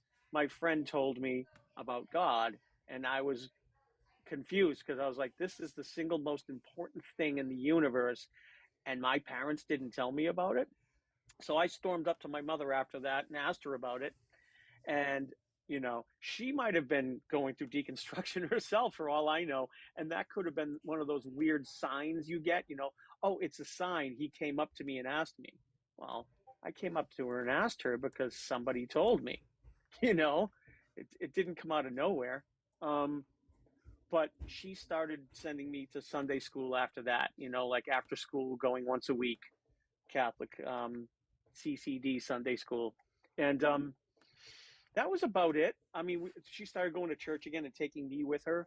So, I know all the rigmarole in a Catholic church. And then later on in life, my older brother got into Protestantism and became a Southern Baptist and kind of tried to hook everybody. Nice. So I get both viewpoints. You know, I understand what it's like to be on either side of the whole Catholic Protestant debate, and yeah, encountered some atheists where I worked, and you know, you don't think they exist, and they do. I had someone I just assumed believed, and he was like, "No, I don't," and I remember proselytizing to him, and him just wanting to distance himself from me, and I don't blame him. Yeah, me neither. Yeah, my kids, or my son is the last one, but goes to Catholic school. So this is it was my first brush with Catholicism, really, was sending my kids to a Catholic school. But what denomination were you before that? Reformed Baptist. Okay, yeah. So, Jay, you had a question. Sorry, I didn't see you there in the box. No worries. You're good. I worked out an analogy after the one that I was stumped on. And I just wanted to see what you guys thought about it, and bear with me, because it's only been about 5 minutes, as you guys know. Like, I was just up here, so it's not like, worked out the fine-tuning type thing, but... Is it a syllogism, or what is it? I'll just throw it out as it is, because I'm not, like, too professional on words and stuff like that. You guys can just... Oh, you're fine. All right, so here we go. Ready? I have a kid. And let's say we're going to plan a trip to the Grand Canyon. And there's like 8 out of 10 times, whenever we go somewhere, the kid wilds out, right? Like, he just completely acts out of kids, and he could easily fall off the cliff. And I wouldn't want that as a parent, right? So in my foreknowledge, I buy a little, like, one of those little kid leashes where you see those bad kids in the mall and the mom's like pulling on them. Yeah. So I buy one of those, right? Now, the 2 out of 10 times we go to and we go every year, there's 10 years. 2 out of the 10 times I don't have to use the leash. But 8 out of 10 times I do. Does that take away from God's foreknowledge of preparing something that he might not have to use in your argument? Predestined isn't just foreknowledge, so that means it's going to happen in the future. Yeah, well, predestined, no, I would say wouldn't predestined mean that it would be... that it was already set in place before something like doesn't happen, for example? 100% chance, not the 99 and 1 you were talking about earlier. Scrap that 1%. Predestined means predestined. 100% chance. Yeah, it means it's fate. It's going to happen. Does that track? I mean, do you have? Yeah, I guess I would just have to look up into like what the wording said in Revelation 13 if it was like actually. Yeah. Predestined or something, but back to the drawing board. Thanks, guys. Anytime, man. Thanks, Jay. Yeah, definitely Jay. Come back. W's Jay. Jay. Truth revealed. I think maybe it's been up here. Truth. Just hold on 1 second, guys. Keep tapping them likes, doing all them good things as we bring up this next guest. Godwin, you take the lead on this. I kind of went in there at the end with Jay, so you take the lead, and if I have something to say, I'll chime in. Truth revealed, are you over 18, and are you a believer in God? I'm 24, and yeah, I'm a believer in God. Okay. Truth revealed, what kind of believer are you? What branch? Non-denominational. And we're talking Christian? Yeah. Okay. Well, God could mean many different things. So non-denominational Christian. Do you have sort of an elevator speech? Like, what is your why do you believe in a God? Why do I believe? I just observe the world around me that I live in, and finally made my own conclusion, given the universe and everything. It's interesting. So similar to what, I don't know how long you've been listening, but I was explaining to Joyful here that when I was a kid, I remember what it was like not having a knowledge of God from like ages, well, you don't know much at age 1, but between ages 1 and 6 or so, knowing, what it was like living in the world, not knowing if there's a God or not. Did you always have someone in your life telling you there was a God from the beginning of your knowledge? Yeah, my family. So you never actually had a moment to, have you ever taken time and thought about what if there isn't one? I mean, Sure, yeah. Who hasn't? Well, a lot of people haven't. A lot of people are told they're not allowed to. They're not allowed free thought. They're not allowed to think about those things, so they never actually allow themselves to think about it. So I'm not really sure where to go with this. So I'm just going to ask, do you have any Bible knowledge? Have you ever read the Bible? Yeah. You've read the whole thing? Yeah. Like straight through, or just parts of it, like picked through it? No, like the Bible, whole Bible. You read the whole Bible? And did you start with the New Testament first, or did you go start with the Old Testament first? Old Testament and then New Testament. Well, that's commendable. A lot of people are tricked into believing that they should read the New Testament first, which is sort of a trick. Do you think that God is good? Yeah. You do? All good? Yeah. So now I'm wondering what your opinion of good is. Is it good to send an army of men in to kill babies with swords? Well, under the non-biblical perspective, I could hardly see any justification in this, but under the biblical perspective, I believe anything God commands or orders is a good thing, and if there's death involved, well, I suppose I can only account that for him being just, and so he deems what's most necessary. So if God asked you to go in with a short sword and go take out some babies, would you do it, or would you refuse to do it? Me personally, I don't think so, because I've not been trained to have the type of mentality a soldier would have, or an Israelite soldier would have necessarily. Well, what kind of mentality does an Israelite soldier have? Oh, I mean, I'm guessing the type of heart that would be able to conduct these actions. That would do this. Yeah. So would you refuse, or would you try to do it? I mean, again, I'd probably refuse, to be quite frank. So where do you get your moral grounding from then? I still get my morals from God. So what you're saying is you would be doing something wrong, self-admittedly, by refusing. Well, me refusing, yeah, if I'm disobeying God, then that would be wrong. So you would do something wrong. Why would you do something wrong? That doesn't make any sense. I thought God was good. Well, if the action itself, right, is what God commands, and I'm disobeying it, then I'm wrong for disobeying God. The action itself wouldn't be wrong if it was coming from God, though. I don't think. So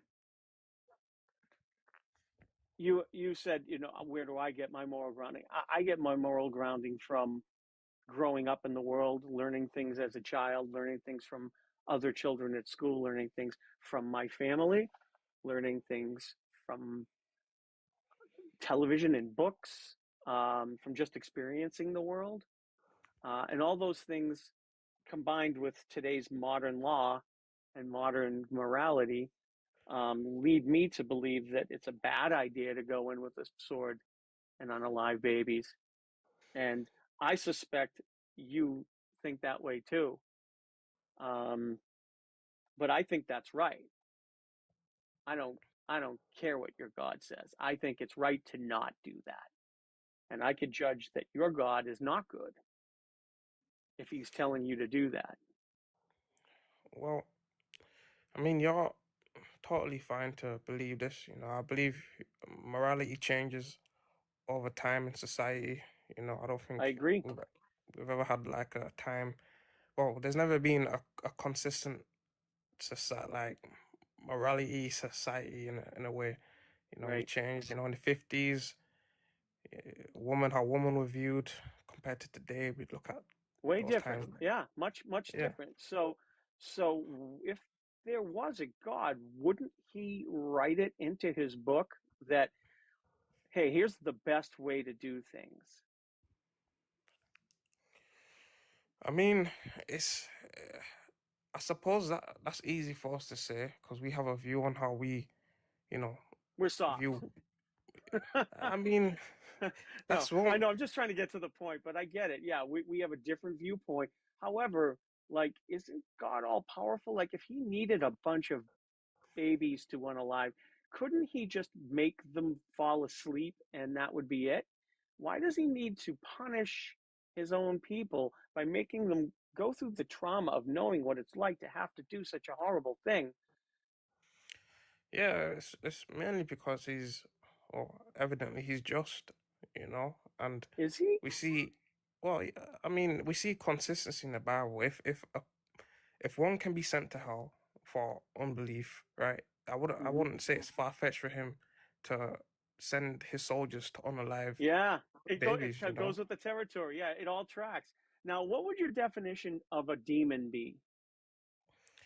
A demon, an unclean spirit. That's it?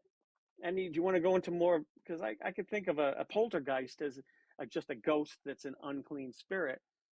Like, is there more detail? Like, I would define a demon as like a very powerful spirit that is malicious, that does evil things, or makes people Uh, do evil things. I mean, yeah, I suppose there's like different terms. You have Biblically speaking, isn't that what Satan's supposed to do? He's supposed to whisper into your ear, he and his demons, tempt you to do evil things. yeah. So I guess according to your Bible, unaliving a bunch of babies is not an evil thing. Well, no, because God commands it, it's just, so it's not. I couldn't say it's evil. No. Well, it sounds like something a demon would do. It doesn't sound like something a good, just God would do. But you're mentioning that because God said it, it's good. If God decided anything, it would be good. This was posited by forget his name in Greece a long time ago, but I think it's a Plato story about, it's called the Euthyphro dilemma, and it's basically goes like this: is something good because God says it's good, or does God say it's good because it's already good? And it sounds like you're using something called divine command theory, where it's good because God says it's good. So if God decided that, man, I don't want to steal from Justin right now, but if you take a bunch of babies and throw them in a blender and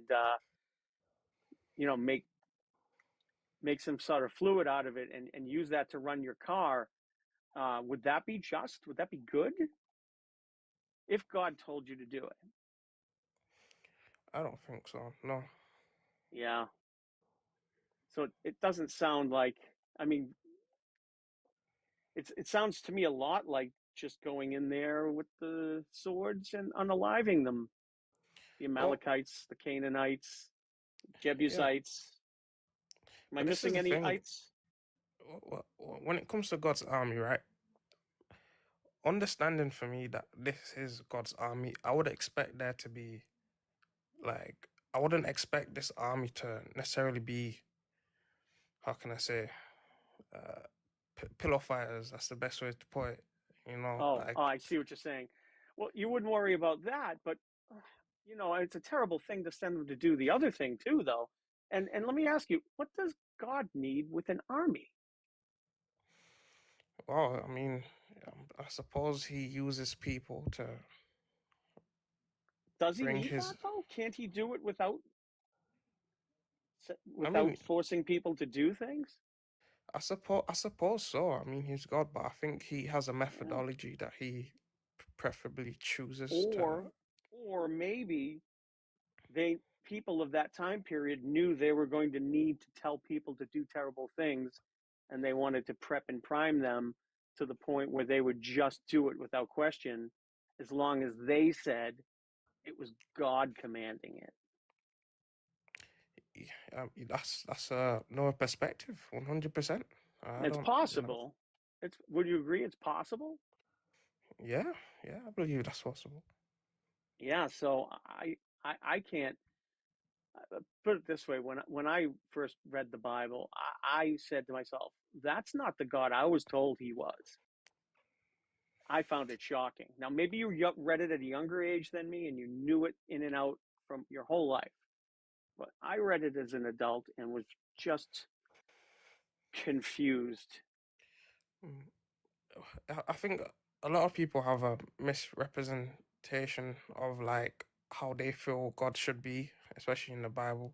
And I once had that misrepresentation. I thought he was all like, when I was younger, I used to think God it's all like rainbows and Yeah, like, unicorns. yeah, that's what I used to think. But then I grew up, and I realized like he's no one to really be played with, and I have a respect. It's like taught Well, me you have how a to respect respect like him. you have the respect for a lion out of its cage. It's not the same respect. It's not a love. It's not a love. It's a respect of something dangerous. I mean, there is the love aspect because God isn't just like he has this side where he can be, brutal. Like, honestly, he does. Do you honestly think this is a real good, loving God that would do all these things? Well, that's just because of his nature, but he's not only this one thing because he's a multitude of personalities. I see like not just how can I say there's like brutal parts in the Bible, but then there's also well, he says it himself in the Bible. I bring calamity and I bring good things and I bring evil and calamity. But do you believe in the devil? I believe Satan. Yeah, he's a real enemy. Yeah. So between Yahweh and Satan, how do you decide which one the good one is? How do I decide? How do you know which one the good one is? Yeah. How do you decide? Well, I mean, there's no real way to know whether either is good because if I subscribe under the Christian belief, according to what the Bible says, he's the enemy. So, because I side with this and what God says, I believe he is the bad one, the enemy. What if Satan was more powerful than God in the story? In what? I'm confused. Would you side with Satan? No. If Satan was going to win, in Revelation, if it said Satan was going to win, would you side with Satan instead of Yahweh? No. Okay. So how do you decide which one is the good one? I mean, if we went by kill count, God's got Satan beat hands down. Well, I believe God is good automatically just because he says he is. So that's it. Huh? He just says he is. Yeah, there's no real way for me to like say I know. There's no way to know. Right. So, I really don't feel like beating up on you. But there are things in life that you could say, I don't know, but I shouldn't act upon them because I don't know. If you don't know, maybe you should just say you don't know and leave it at that for now and think about it. Yeah, I mean, as I said, I don't. Joyful, do you have anything to add? I'm still a bit new at this, and no, I think that that was a good conversation. We have one last guest to take before we end our Night Truth. Give us one last thing you'd like to tell us, and you are welcome back anytime. You are a wonderful guest. Great guest, Truth. Yeah. I mean, I respect you guys' viewpoints. I think Christianity I mean, I wouldn't say necessarily it's, if you're a light-hearted person, it can take quite the amount of time to adjust to understand God's character. So, but I won't necessarily blame you for your view on God in the Bible, because that's how you view your perspective, given what you've read. It's the best way to put it, really. But yeah, thank you guys for inviting me anyways. Okay. Absolutely. Have a good one. Shark Raid. Oh, okay. Not the same shark. Awesome. Hound. What's Hound, up, if you're guys? still in here, I tried to bring Hound up, but apparently he left. Dang Okay. it. I wouldn't have dropped you, buddy. I'm sorry. What was Hound, the if name you're of the still in last here- caller? Oh, I'm sorry. Go ahead. It's your show, man. I don't remember. I don't remember, but he was a great caller. He was. I even said his name. But that, yeah. Hounds, come back up. Takes like. Make sure if you're over on the YouTube on Deconstruction Junction or on the Secular Perspective YouTube, make sure to hit that thumbs up. And if you are over in the Deconstruction Junction, go over to the Secular Perspective really quick. Hit a subscribe and a thumbs up for me. That would be amazing. We are live every Monday, Tuesday, Thursday, 5 p.m. Central Time to 9. And then we go to the Discord and have a little live over there where anybody that is wanting to ask us questions, that is your time. That is your time. If you are not, you need to follow Godwin. He will be coming back at some point. We'll have to work that out in the schedule, but Godwin has done wonderful tonight, and I think we will bring him back. And also follow my account, the Joyful Apostate, on TikTok. That is, I do lives over there, but not very often. I mainly just focus here on the Secular Perspective, and getting this team good and going. We have a lot of great hosts that haven't had a chance to be up yet. We've got Spooky coming up. We have Amelia coming up. We have, I think everybody else has been up. Yeah, but Spooky and Amelia haven't even been on here yet, but they are amazing people, and they are going to come up here and kick ass. Looking forward to it. We have a star-studded host team, and we have a star-studded special guest group of people that have been amazing. I appreciate all of you guys so much for all the support. You are a stud, Amelia. Hey, Jeff. But yeah, absolutely. Thanks for the raid, guys. Thanks for raiding us. We have about 30 minutes left, guys. If we can try to tap our hearts out and get to 90,000, 15,000 more, I will be overjoyed. I will be absolutely overjoyed. We've had, at the beginning, we were super slow, but we've been pretty good. Like, ever since, like, the first 45 minutes was over. Peg the patriarchy. I do want to go over for those that are new here. If you, there are people that are just coming in, please go over, join our server. We do a lot of stuff. Overjoyed Apostate. God, no, I can't think. I need to not read the chat. I cannot do Sorry. both. I get so sidetracked. Please join our Discord server. We have our schedule there. We have bios of each of our official hosts. We have links we have a spot where you can ask hosts questions. We have philosophy. We have nail polish channel now. We have just general chat. We have all the Bible chat. It's a good place over there. And also, if you are a paid member, or super fan here on TikTok, let me know in the verification spot, and there is a members only chat and a members only kink chat if you're into that sort of thing. So hit me up if you are a member here or over there on YouTube. If you are a paid subscriber on YouTube, that also, or member, that also will get you in to that chat. Other than that, we are waiting.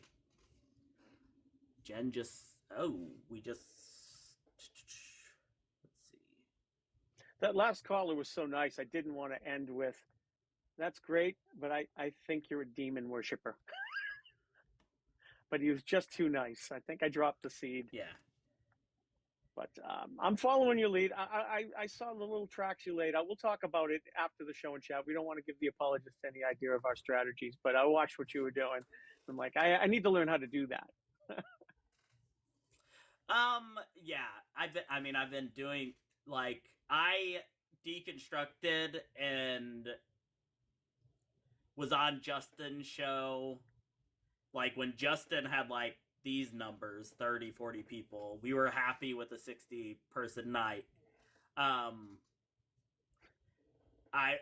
went up on his stage, and I was, like, I don't know, half a year deconstructed, 6 months.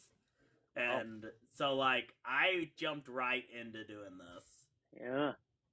Yep, Supposed Amelia remembers. Amelia was a day one as well. Really?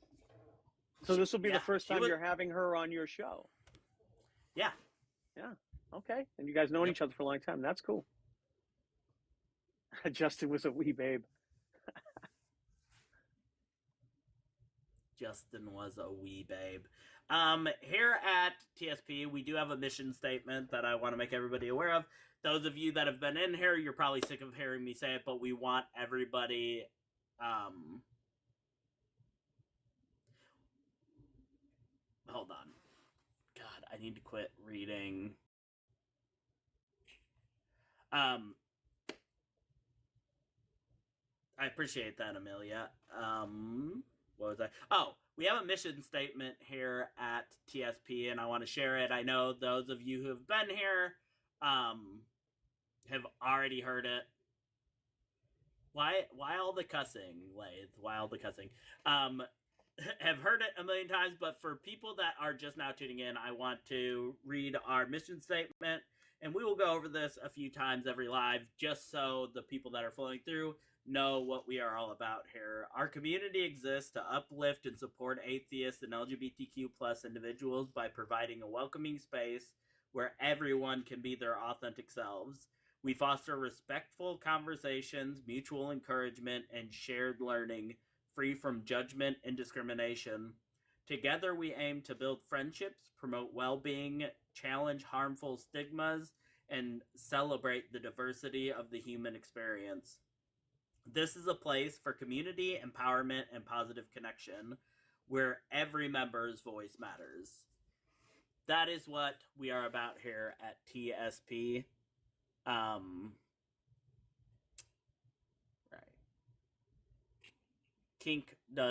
The kink section does make the life more fun.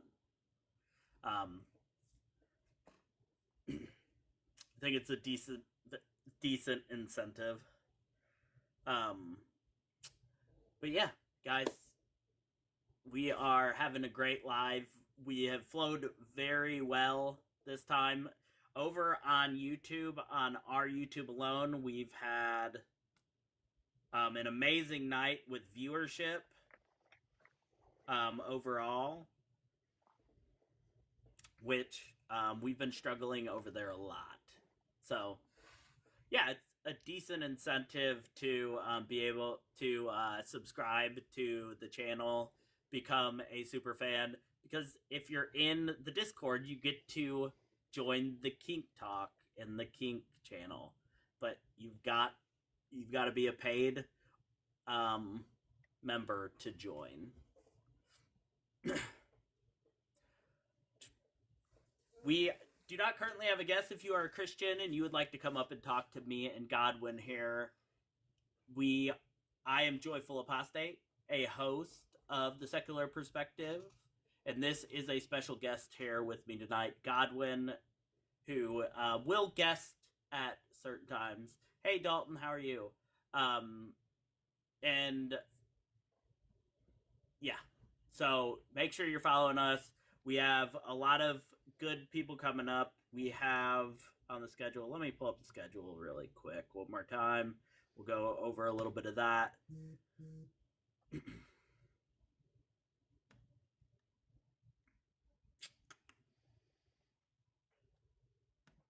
So coming up next, we have Lathe of Heaven, and me will be I will be hosting, and Lathe will be my special guest.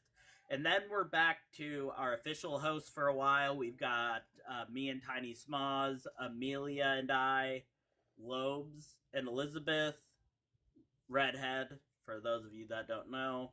And then we have TBV and Spooky, Amelia and Tiny, Tiny and Candace. And then towards the end of the month, we have me and Justin, the Deconstruction Zone, and TBV and CBJ, which are going to be a good push for this channel, having CBJ and Justin on back-to-back. Amelia and Tiny is the 13th. The 13th.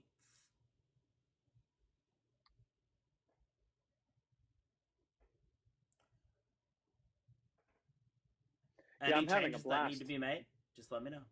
I'm having a blast. let me I'd know, love to Tiny. come back. Oh, absolutely. We will get you in the schedule. We are full for all of January, and I am... what shade of nail polish am I wearing?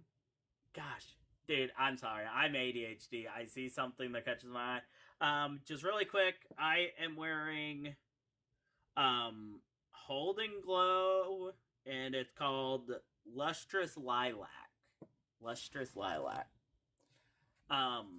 But anyway, I forget what I was saying. Oh yeah, I will be rolling that out for people to start, the official hosts to start picking days, probably when we get to around the 15th of January.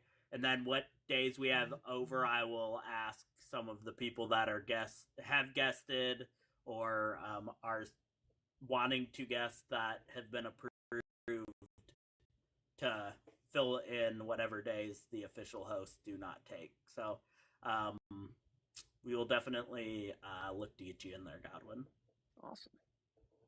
I had a blast. I'm having a blast. Still have a half mile left. Yeah, I would like to see you and Tiny together. I think you guys would mesh well. Yeah, Tiny's cool. I've been on a couple of things with Tiny. I'd like to see you and Tiny on sometime. That would be awesome. Yeah, I think we get along. Godwin and Godless. Godless who? Yeah. Engineer. I love Gleason. Yeah, he's great. Godless Engineer is awesome. John, big fan, John. Yeah. He's been on Pianist. Oh, Godless Pianist. That would be interesting. Do you know Godless Pianist? No. I do play. I play on keyboards. I'm a keyboardist. There you go. He's pretty awesome. He's been on our show before. He co-hosted with me when it was JA Debates. But yeah, that would be good too. But I would like to get John actually messaged me and said he would like to help out with the show. So I'd love to be on with GE. I've been a fan for him for years, but he has to promise to bring out Brocephus at least once during the show. Do you know his Brocephus act? No. Yeah, he puts his Christian hat on, and it's really funny.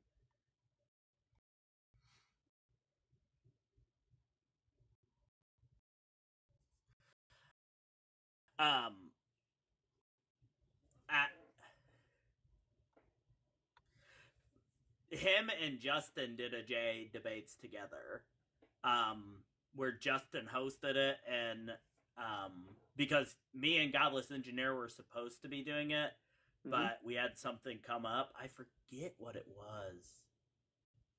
I think I may had to have take my seen wife that. to the hospital. Oh God, was everything all right? She had to have surgery on her neck a while back, and it was up to that point it was bad, like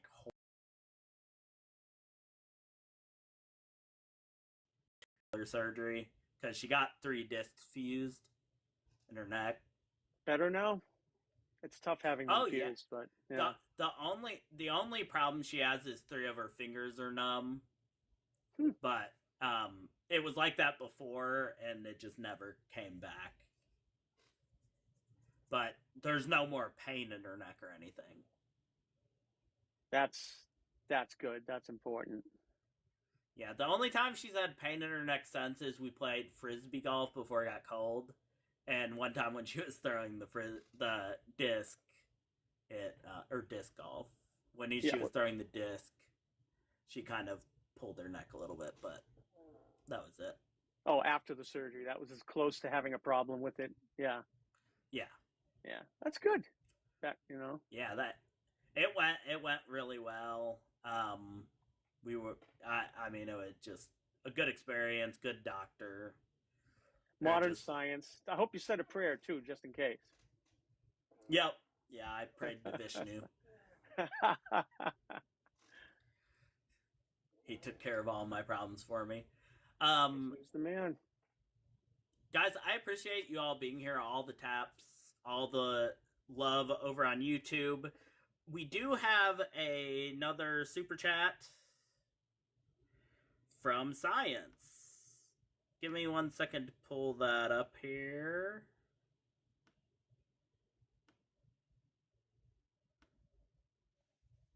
Come on, computer.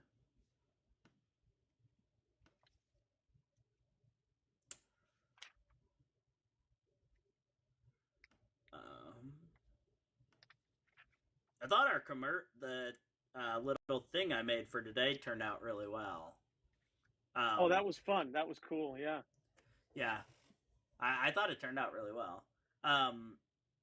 It says, the Bible says God is both omniscient and omnipotent. This caller doesn't believe that. How does he decide what else to disbelieve or believe? That is a good question. I always wonder that with Christian Science. How they can nitpick and take and then skip this and just kind of grab pieces out of the Bible that they like. I never understood that. Even when I was a pastor, I didn't understand it.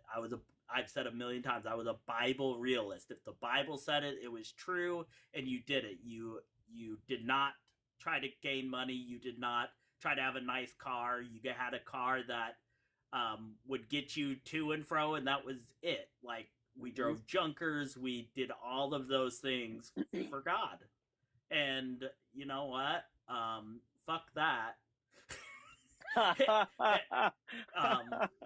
That was a lot of wasted time and a lot of like financial issues now because of it. Even this being removed from it, this far along in life, trying to recover from like this poverty type mindset. Save not for tomorrow. Save not for tomorrow, Joyful.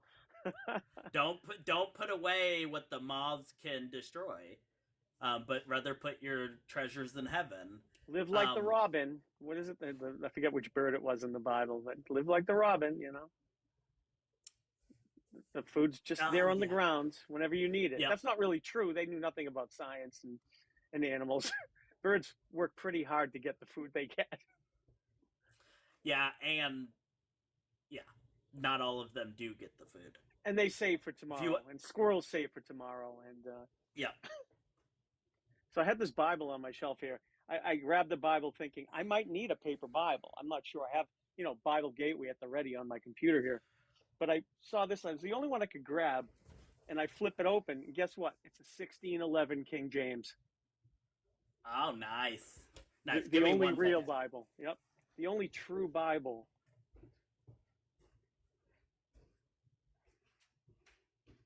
pages look like they're going to just fall away if they get exposed to air.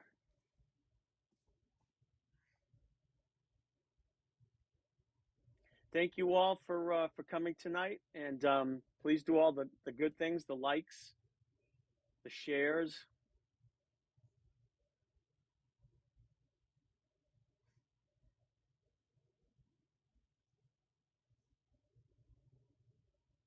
If you have any religious friends, have them call in, as long as you don't think it would be a problem in your relationships with them. Sorry, my wife just got home from work. I had to go check in and make sure that she had everything she needed. Cool.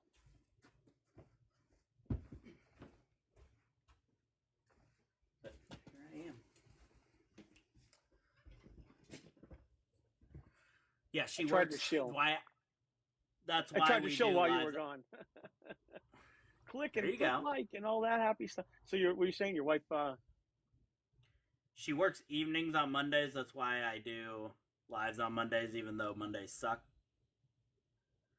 It's So, rough for me. I get wake home. up real early in the morning, so I'll stay for the after thing. But what I have to do is start preparing better and then sleeping really well the night before, so that I'm good.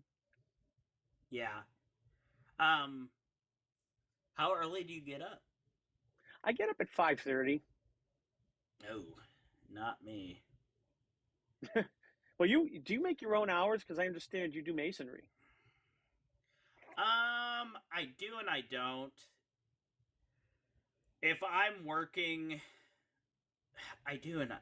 So if I am working on a job and me and my brother's crews are together, we'll work on it together. But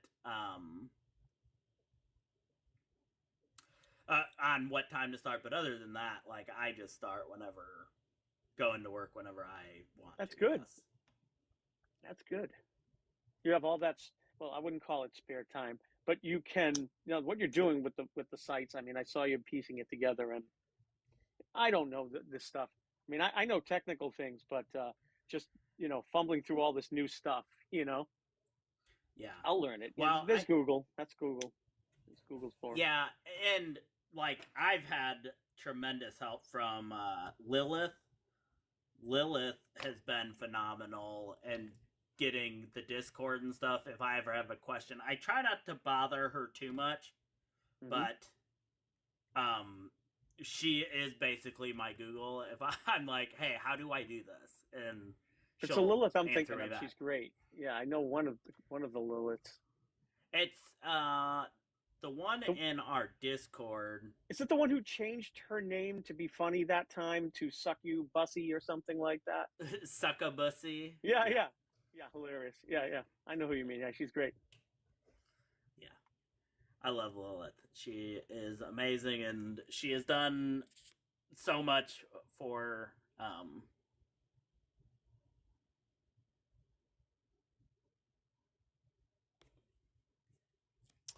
she's done so much for this channel.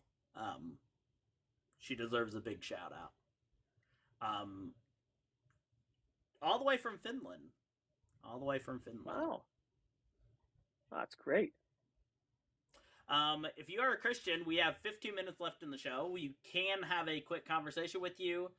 We are looking to have genuine conversations with Christians or any God believer, really, but mainly Christians, because that's what our background is in. So, if you want to come up and talk, let's talk. Otherwise, we are going to sit here and keep bantering and talking about the channel. One other thing I want to point out about the channel, guys, is the secular perspective is ran by me. The admins are me, Lobes, and Sunny. So just anything, Janet. If you want to come up here and talk to us about anything, we are the secular perspective. What we do is we talk about anything where a secular perspective is going to clash with that of a theistic or theological perspective. And we just kind of talk about our differences and why we feel our differences. We try not we try to have calm, collected. And I know with you, Janet, it would be because you are amazing. But yeah, that's what we do on the secular perspective. But me, Lobes, and Sunny, so all the decision making and everything goes through the three of us. It's not one singular person. That's why I've removed my name from everything, and I am just another one of the hosts. Because I plan on building this as a community and not about the Joyful Apostate. This is about community. This is about what we can give back and all of those great things.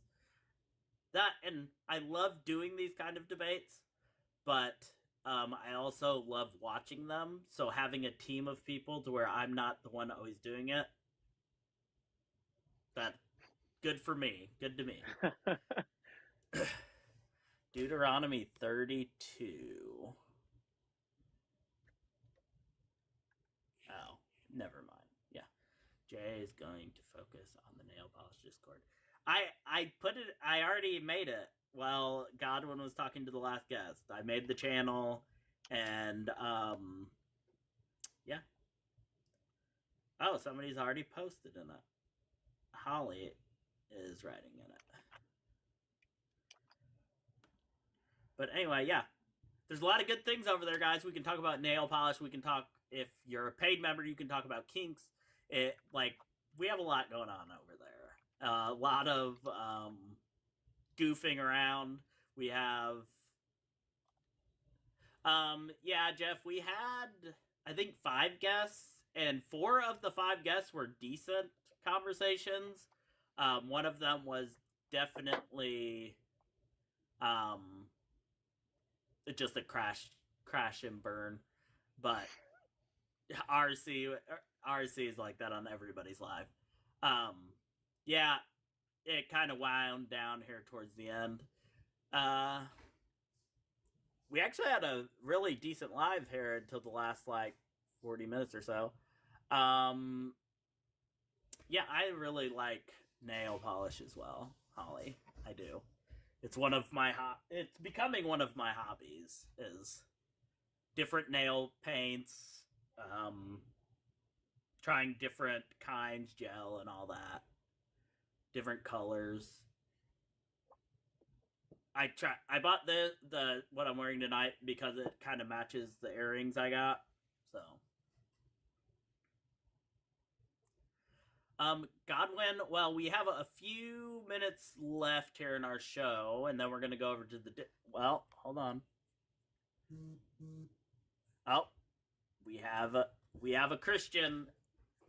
Janet, how are you? Hi, Joyful. How are you? Hi, Janet. Good. Have you Hi. dumped the Bible yet, Janet? What did you say? I said, have you dumped the Bible yet? Well, no, I haven't. Hey, I do question it a lot, No, I know. but haven't I was dumped just- it. But Yeah. How are you? Have you been doing okay? I haven't seen you around a whole lot. it kind of got overwhelming, and just with the end of the year and holidays and family, I just got overwhelmed, and so I kind of stepped away for a while, and I'm just now kind of dipping my feet back in, and you're a safe person to talk to, so I thought I'd hop up for a minute at the end of your show, and we can banter about something if you want. What topic would you like to talk to me and my friend Godwin about? I don't know, but I do have to say I really like your new name. I love that, the secular perspective. I like that. I'm trying to go a lot less of the aggressive, angry atheist approach that I could have with people. I think these conversations are important, even if it isn't deconverting people. We still talk about important issues that are problematic in a lot of Christians. Yeah, I think I agree with you, because I think if you're not going to deconvert, then we have to do our best to deconstruct the toxicity. If we are going to remain Christians, then at least deconstruct some of the trash as much as we can and not cause so much harm. You know, I mean, I still believe in all that, but I have deconstructed away from a lot of the toxicity, and that's at least a step in the right direction, I think. That'll hold me over until we get rid of it altogether for a little while. Yeah, I gotcha. We'll get you there, Janet, one of these days. Well, hey, I mean, I question a lot. There's a lot to question. It's a real struggle. Yeah, and like I think that I don't know how to put this. I think there is a time and place for faith if, like you said, it is for your own personal benefit and it's not pushed on other people. Yes. It's not like harmful to society, things like that. I think that it's okay for you to have faith if it's just for you. I don't see the issue with that. Yeah. But the problem is everybody wants to make it for everybody else. Well, and I agree with you totally. I mean, just within my own family, one of my daughters is, I would say she's pretty much an atheist, another one agnostic. I've got, my son-in-law is Hindu, and we coexist. I don't feel the need to push my stuff on them. And I was not raised that way. I was raised like most of us were, that it's our job to push that on other people. I just don't believe that anymore. There are even religions that don't have that baked in. Yes, Christianity has that baked in, where you're supposed to push it on people. It's the right thing to do. But even with Zoroastrians and Sikhs, these people sort of keep to themselves. Mm-hmm. And even then, though, there is this division of we're different from other people that might seep in. Like, nothing happens in a vacuum. So it might even seep into their social interactions. Yes. At school. So there's always this taint to it. An overlap. Yeah. Yeah. Yeah. We'll save the tank top for the kink talk afterwards, though. Yeah. But I appreciate that you're trying to coexist, because I think that's ultimately better for society. I think it's yeah, and Joyful knows, like, just being a part of the debate community has really changed me, in that I grew up with I always thought that atheists were basically these horrible, devil-worshipping, scary people. And what I have found instead is that they are some of the most gracious, loving, just completely opposite. And usually everything I was taught that we were as Christians, I see displayed more in a lot of the atheists that I know than in the Christians that I know, which is really difficult to process, but it's very true. Well put. I agree. Yeah. It's sad to admit that as a Christian. It's for me, but it's true. I think that's important, even in that aspect, Janet, for you, since you are holding on to it for yourself, to just, it's yours. It's not the rest of the Christians. It's yours. You don't have to. Yes. Yeah, it's just mine. It's my personal belief for many, many reasons, just a lot of things that are baked into me. And it just has nothing to do with anybody else. I mean, to each their own, you know what I mean? You do you, Janet. No, that's good. Exactly. So it really doesn't make for good debate sometimes, because some people that like to argue, but I do like when I get on these things and, sometimes people can get to where they really challenge me. And I like to think about that, because then I have to go away and really sit with a lot of difficult questions. I really like that, actually. Can I ask you one quick question, because we do end in 5 minutes? Yep. All right. I had this question for somebody earlier, and I just want to know how you would answer it. So Okay. God is perfect, so before anything was created, it was perfect, correct? Well, I'm going to have to say, I guess I would assume that. I really don't know that. I mean, I could assume it. I really don't. How would I even really know that, to be honest? Well, what I'm saying is if you follow that God is perfect, if Then, God is the only yes. thing that Okay. exists. Then, yeah, that would be so a decent assumption. Yeah. then if God being alone was perfect, that would mean he would have desired to create something imperfect. And why, like, that doesn't make sense from a perfect being for me. It doesn't make any sense. I mean, sometimes you ask me these things, like I have to really sit and think about it before I just, know. Spouting something out. Absolutely. I mean, why well, did that's he what do I was it? saying. Yeah, like, Yep. because people at church, I was always told that basically what I was told was, well, God wanted somebody to choose to love him. And so he made people, gave them free will so that they could choose to love him because he wanted to be loved. That's what I was told of why he made Yep. people. But I don't, I mean, if God's perfect love, does he really need me to love him? Does he need that from me? I don't know. It's weird.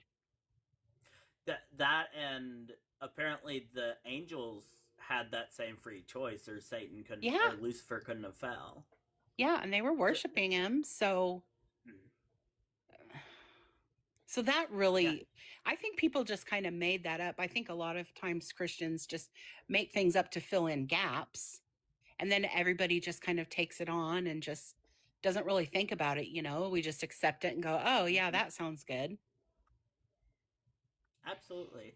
Well, Janet, we are ending. Thank you for coming up. Come up next time, and I will be the host next time too with Lathe. Come up again and think about what I asked. Okay. Come up again, and I'd like to hear your ideas on it. Okay. It was so nice to talk to you. It is always nice to talk to you, Janet. Okay. Talk to y'all later. Take care, Janet. Yep, have a great night. You too. Bye. Nice to meet you. You too.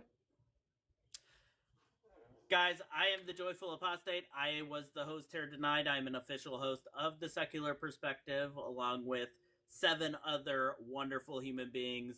Godwin here was a special guest tonight. Make sure to follow Godwin. He will be back at some point. Thank you. When we have an opening in the schedule. We will have Godwin back. He did amazing, and we appreciate him very much. Godwin, I'm going to give you the last minute or so here to just say whatever you want, and then we'll end. Epistemology. Build your epistemological toolbox. These tools help you to discover what is true and weed out things that are not true. So I just beg everybody to study epistemology, your logical fallacies, epistemological tools, Hitchens razor, all the good stuff, and keep an open mind. Allow yourself to think. Be a free thinker, and be nice to others. Absolutely. Well, Godwin, thank you again. We are going to go to the after party in the Discord. If you're not part of the Discord, get involved in our Discord. After every live, Monday, Tuesday, and Thursday, we will be having live inside the Discord for friendlies to ask the host questions, hang out, and we'll just chat about the discussions we had, things like that. Love y'all, and we almost got to 90,000. If we can get that 0.3 in the next minute, that would be amazing. Get us to 90,000. That is the most likes we have gotten since we became the Secular Perspective. Thank you so much.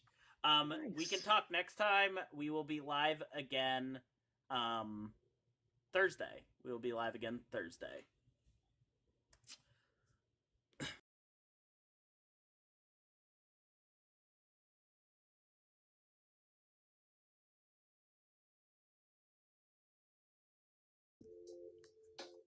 I don't think so. I think that it is just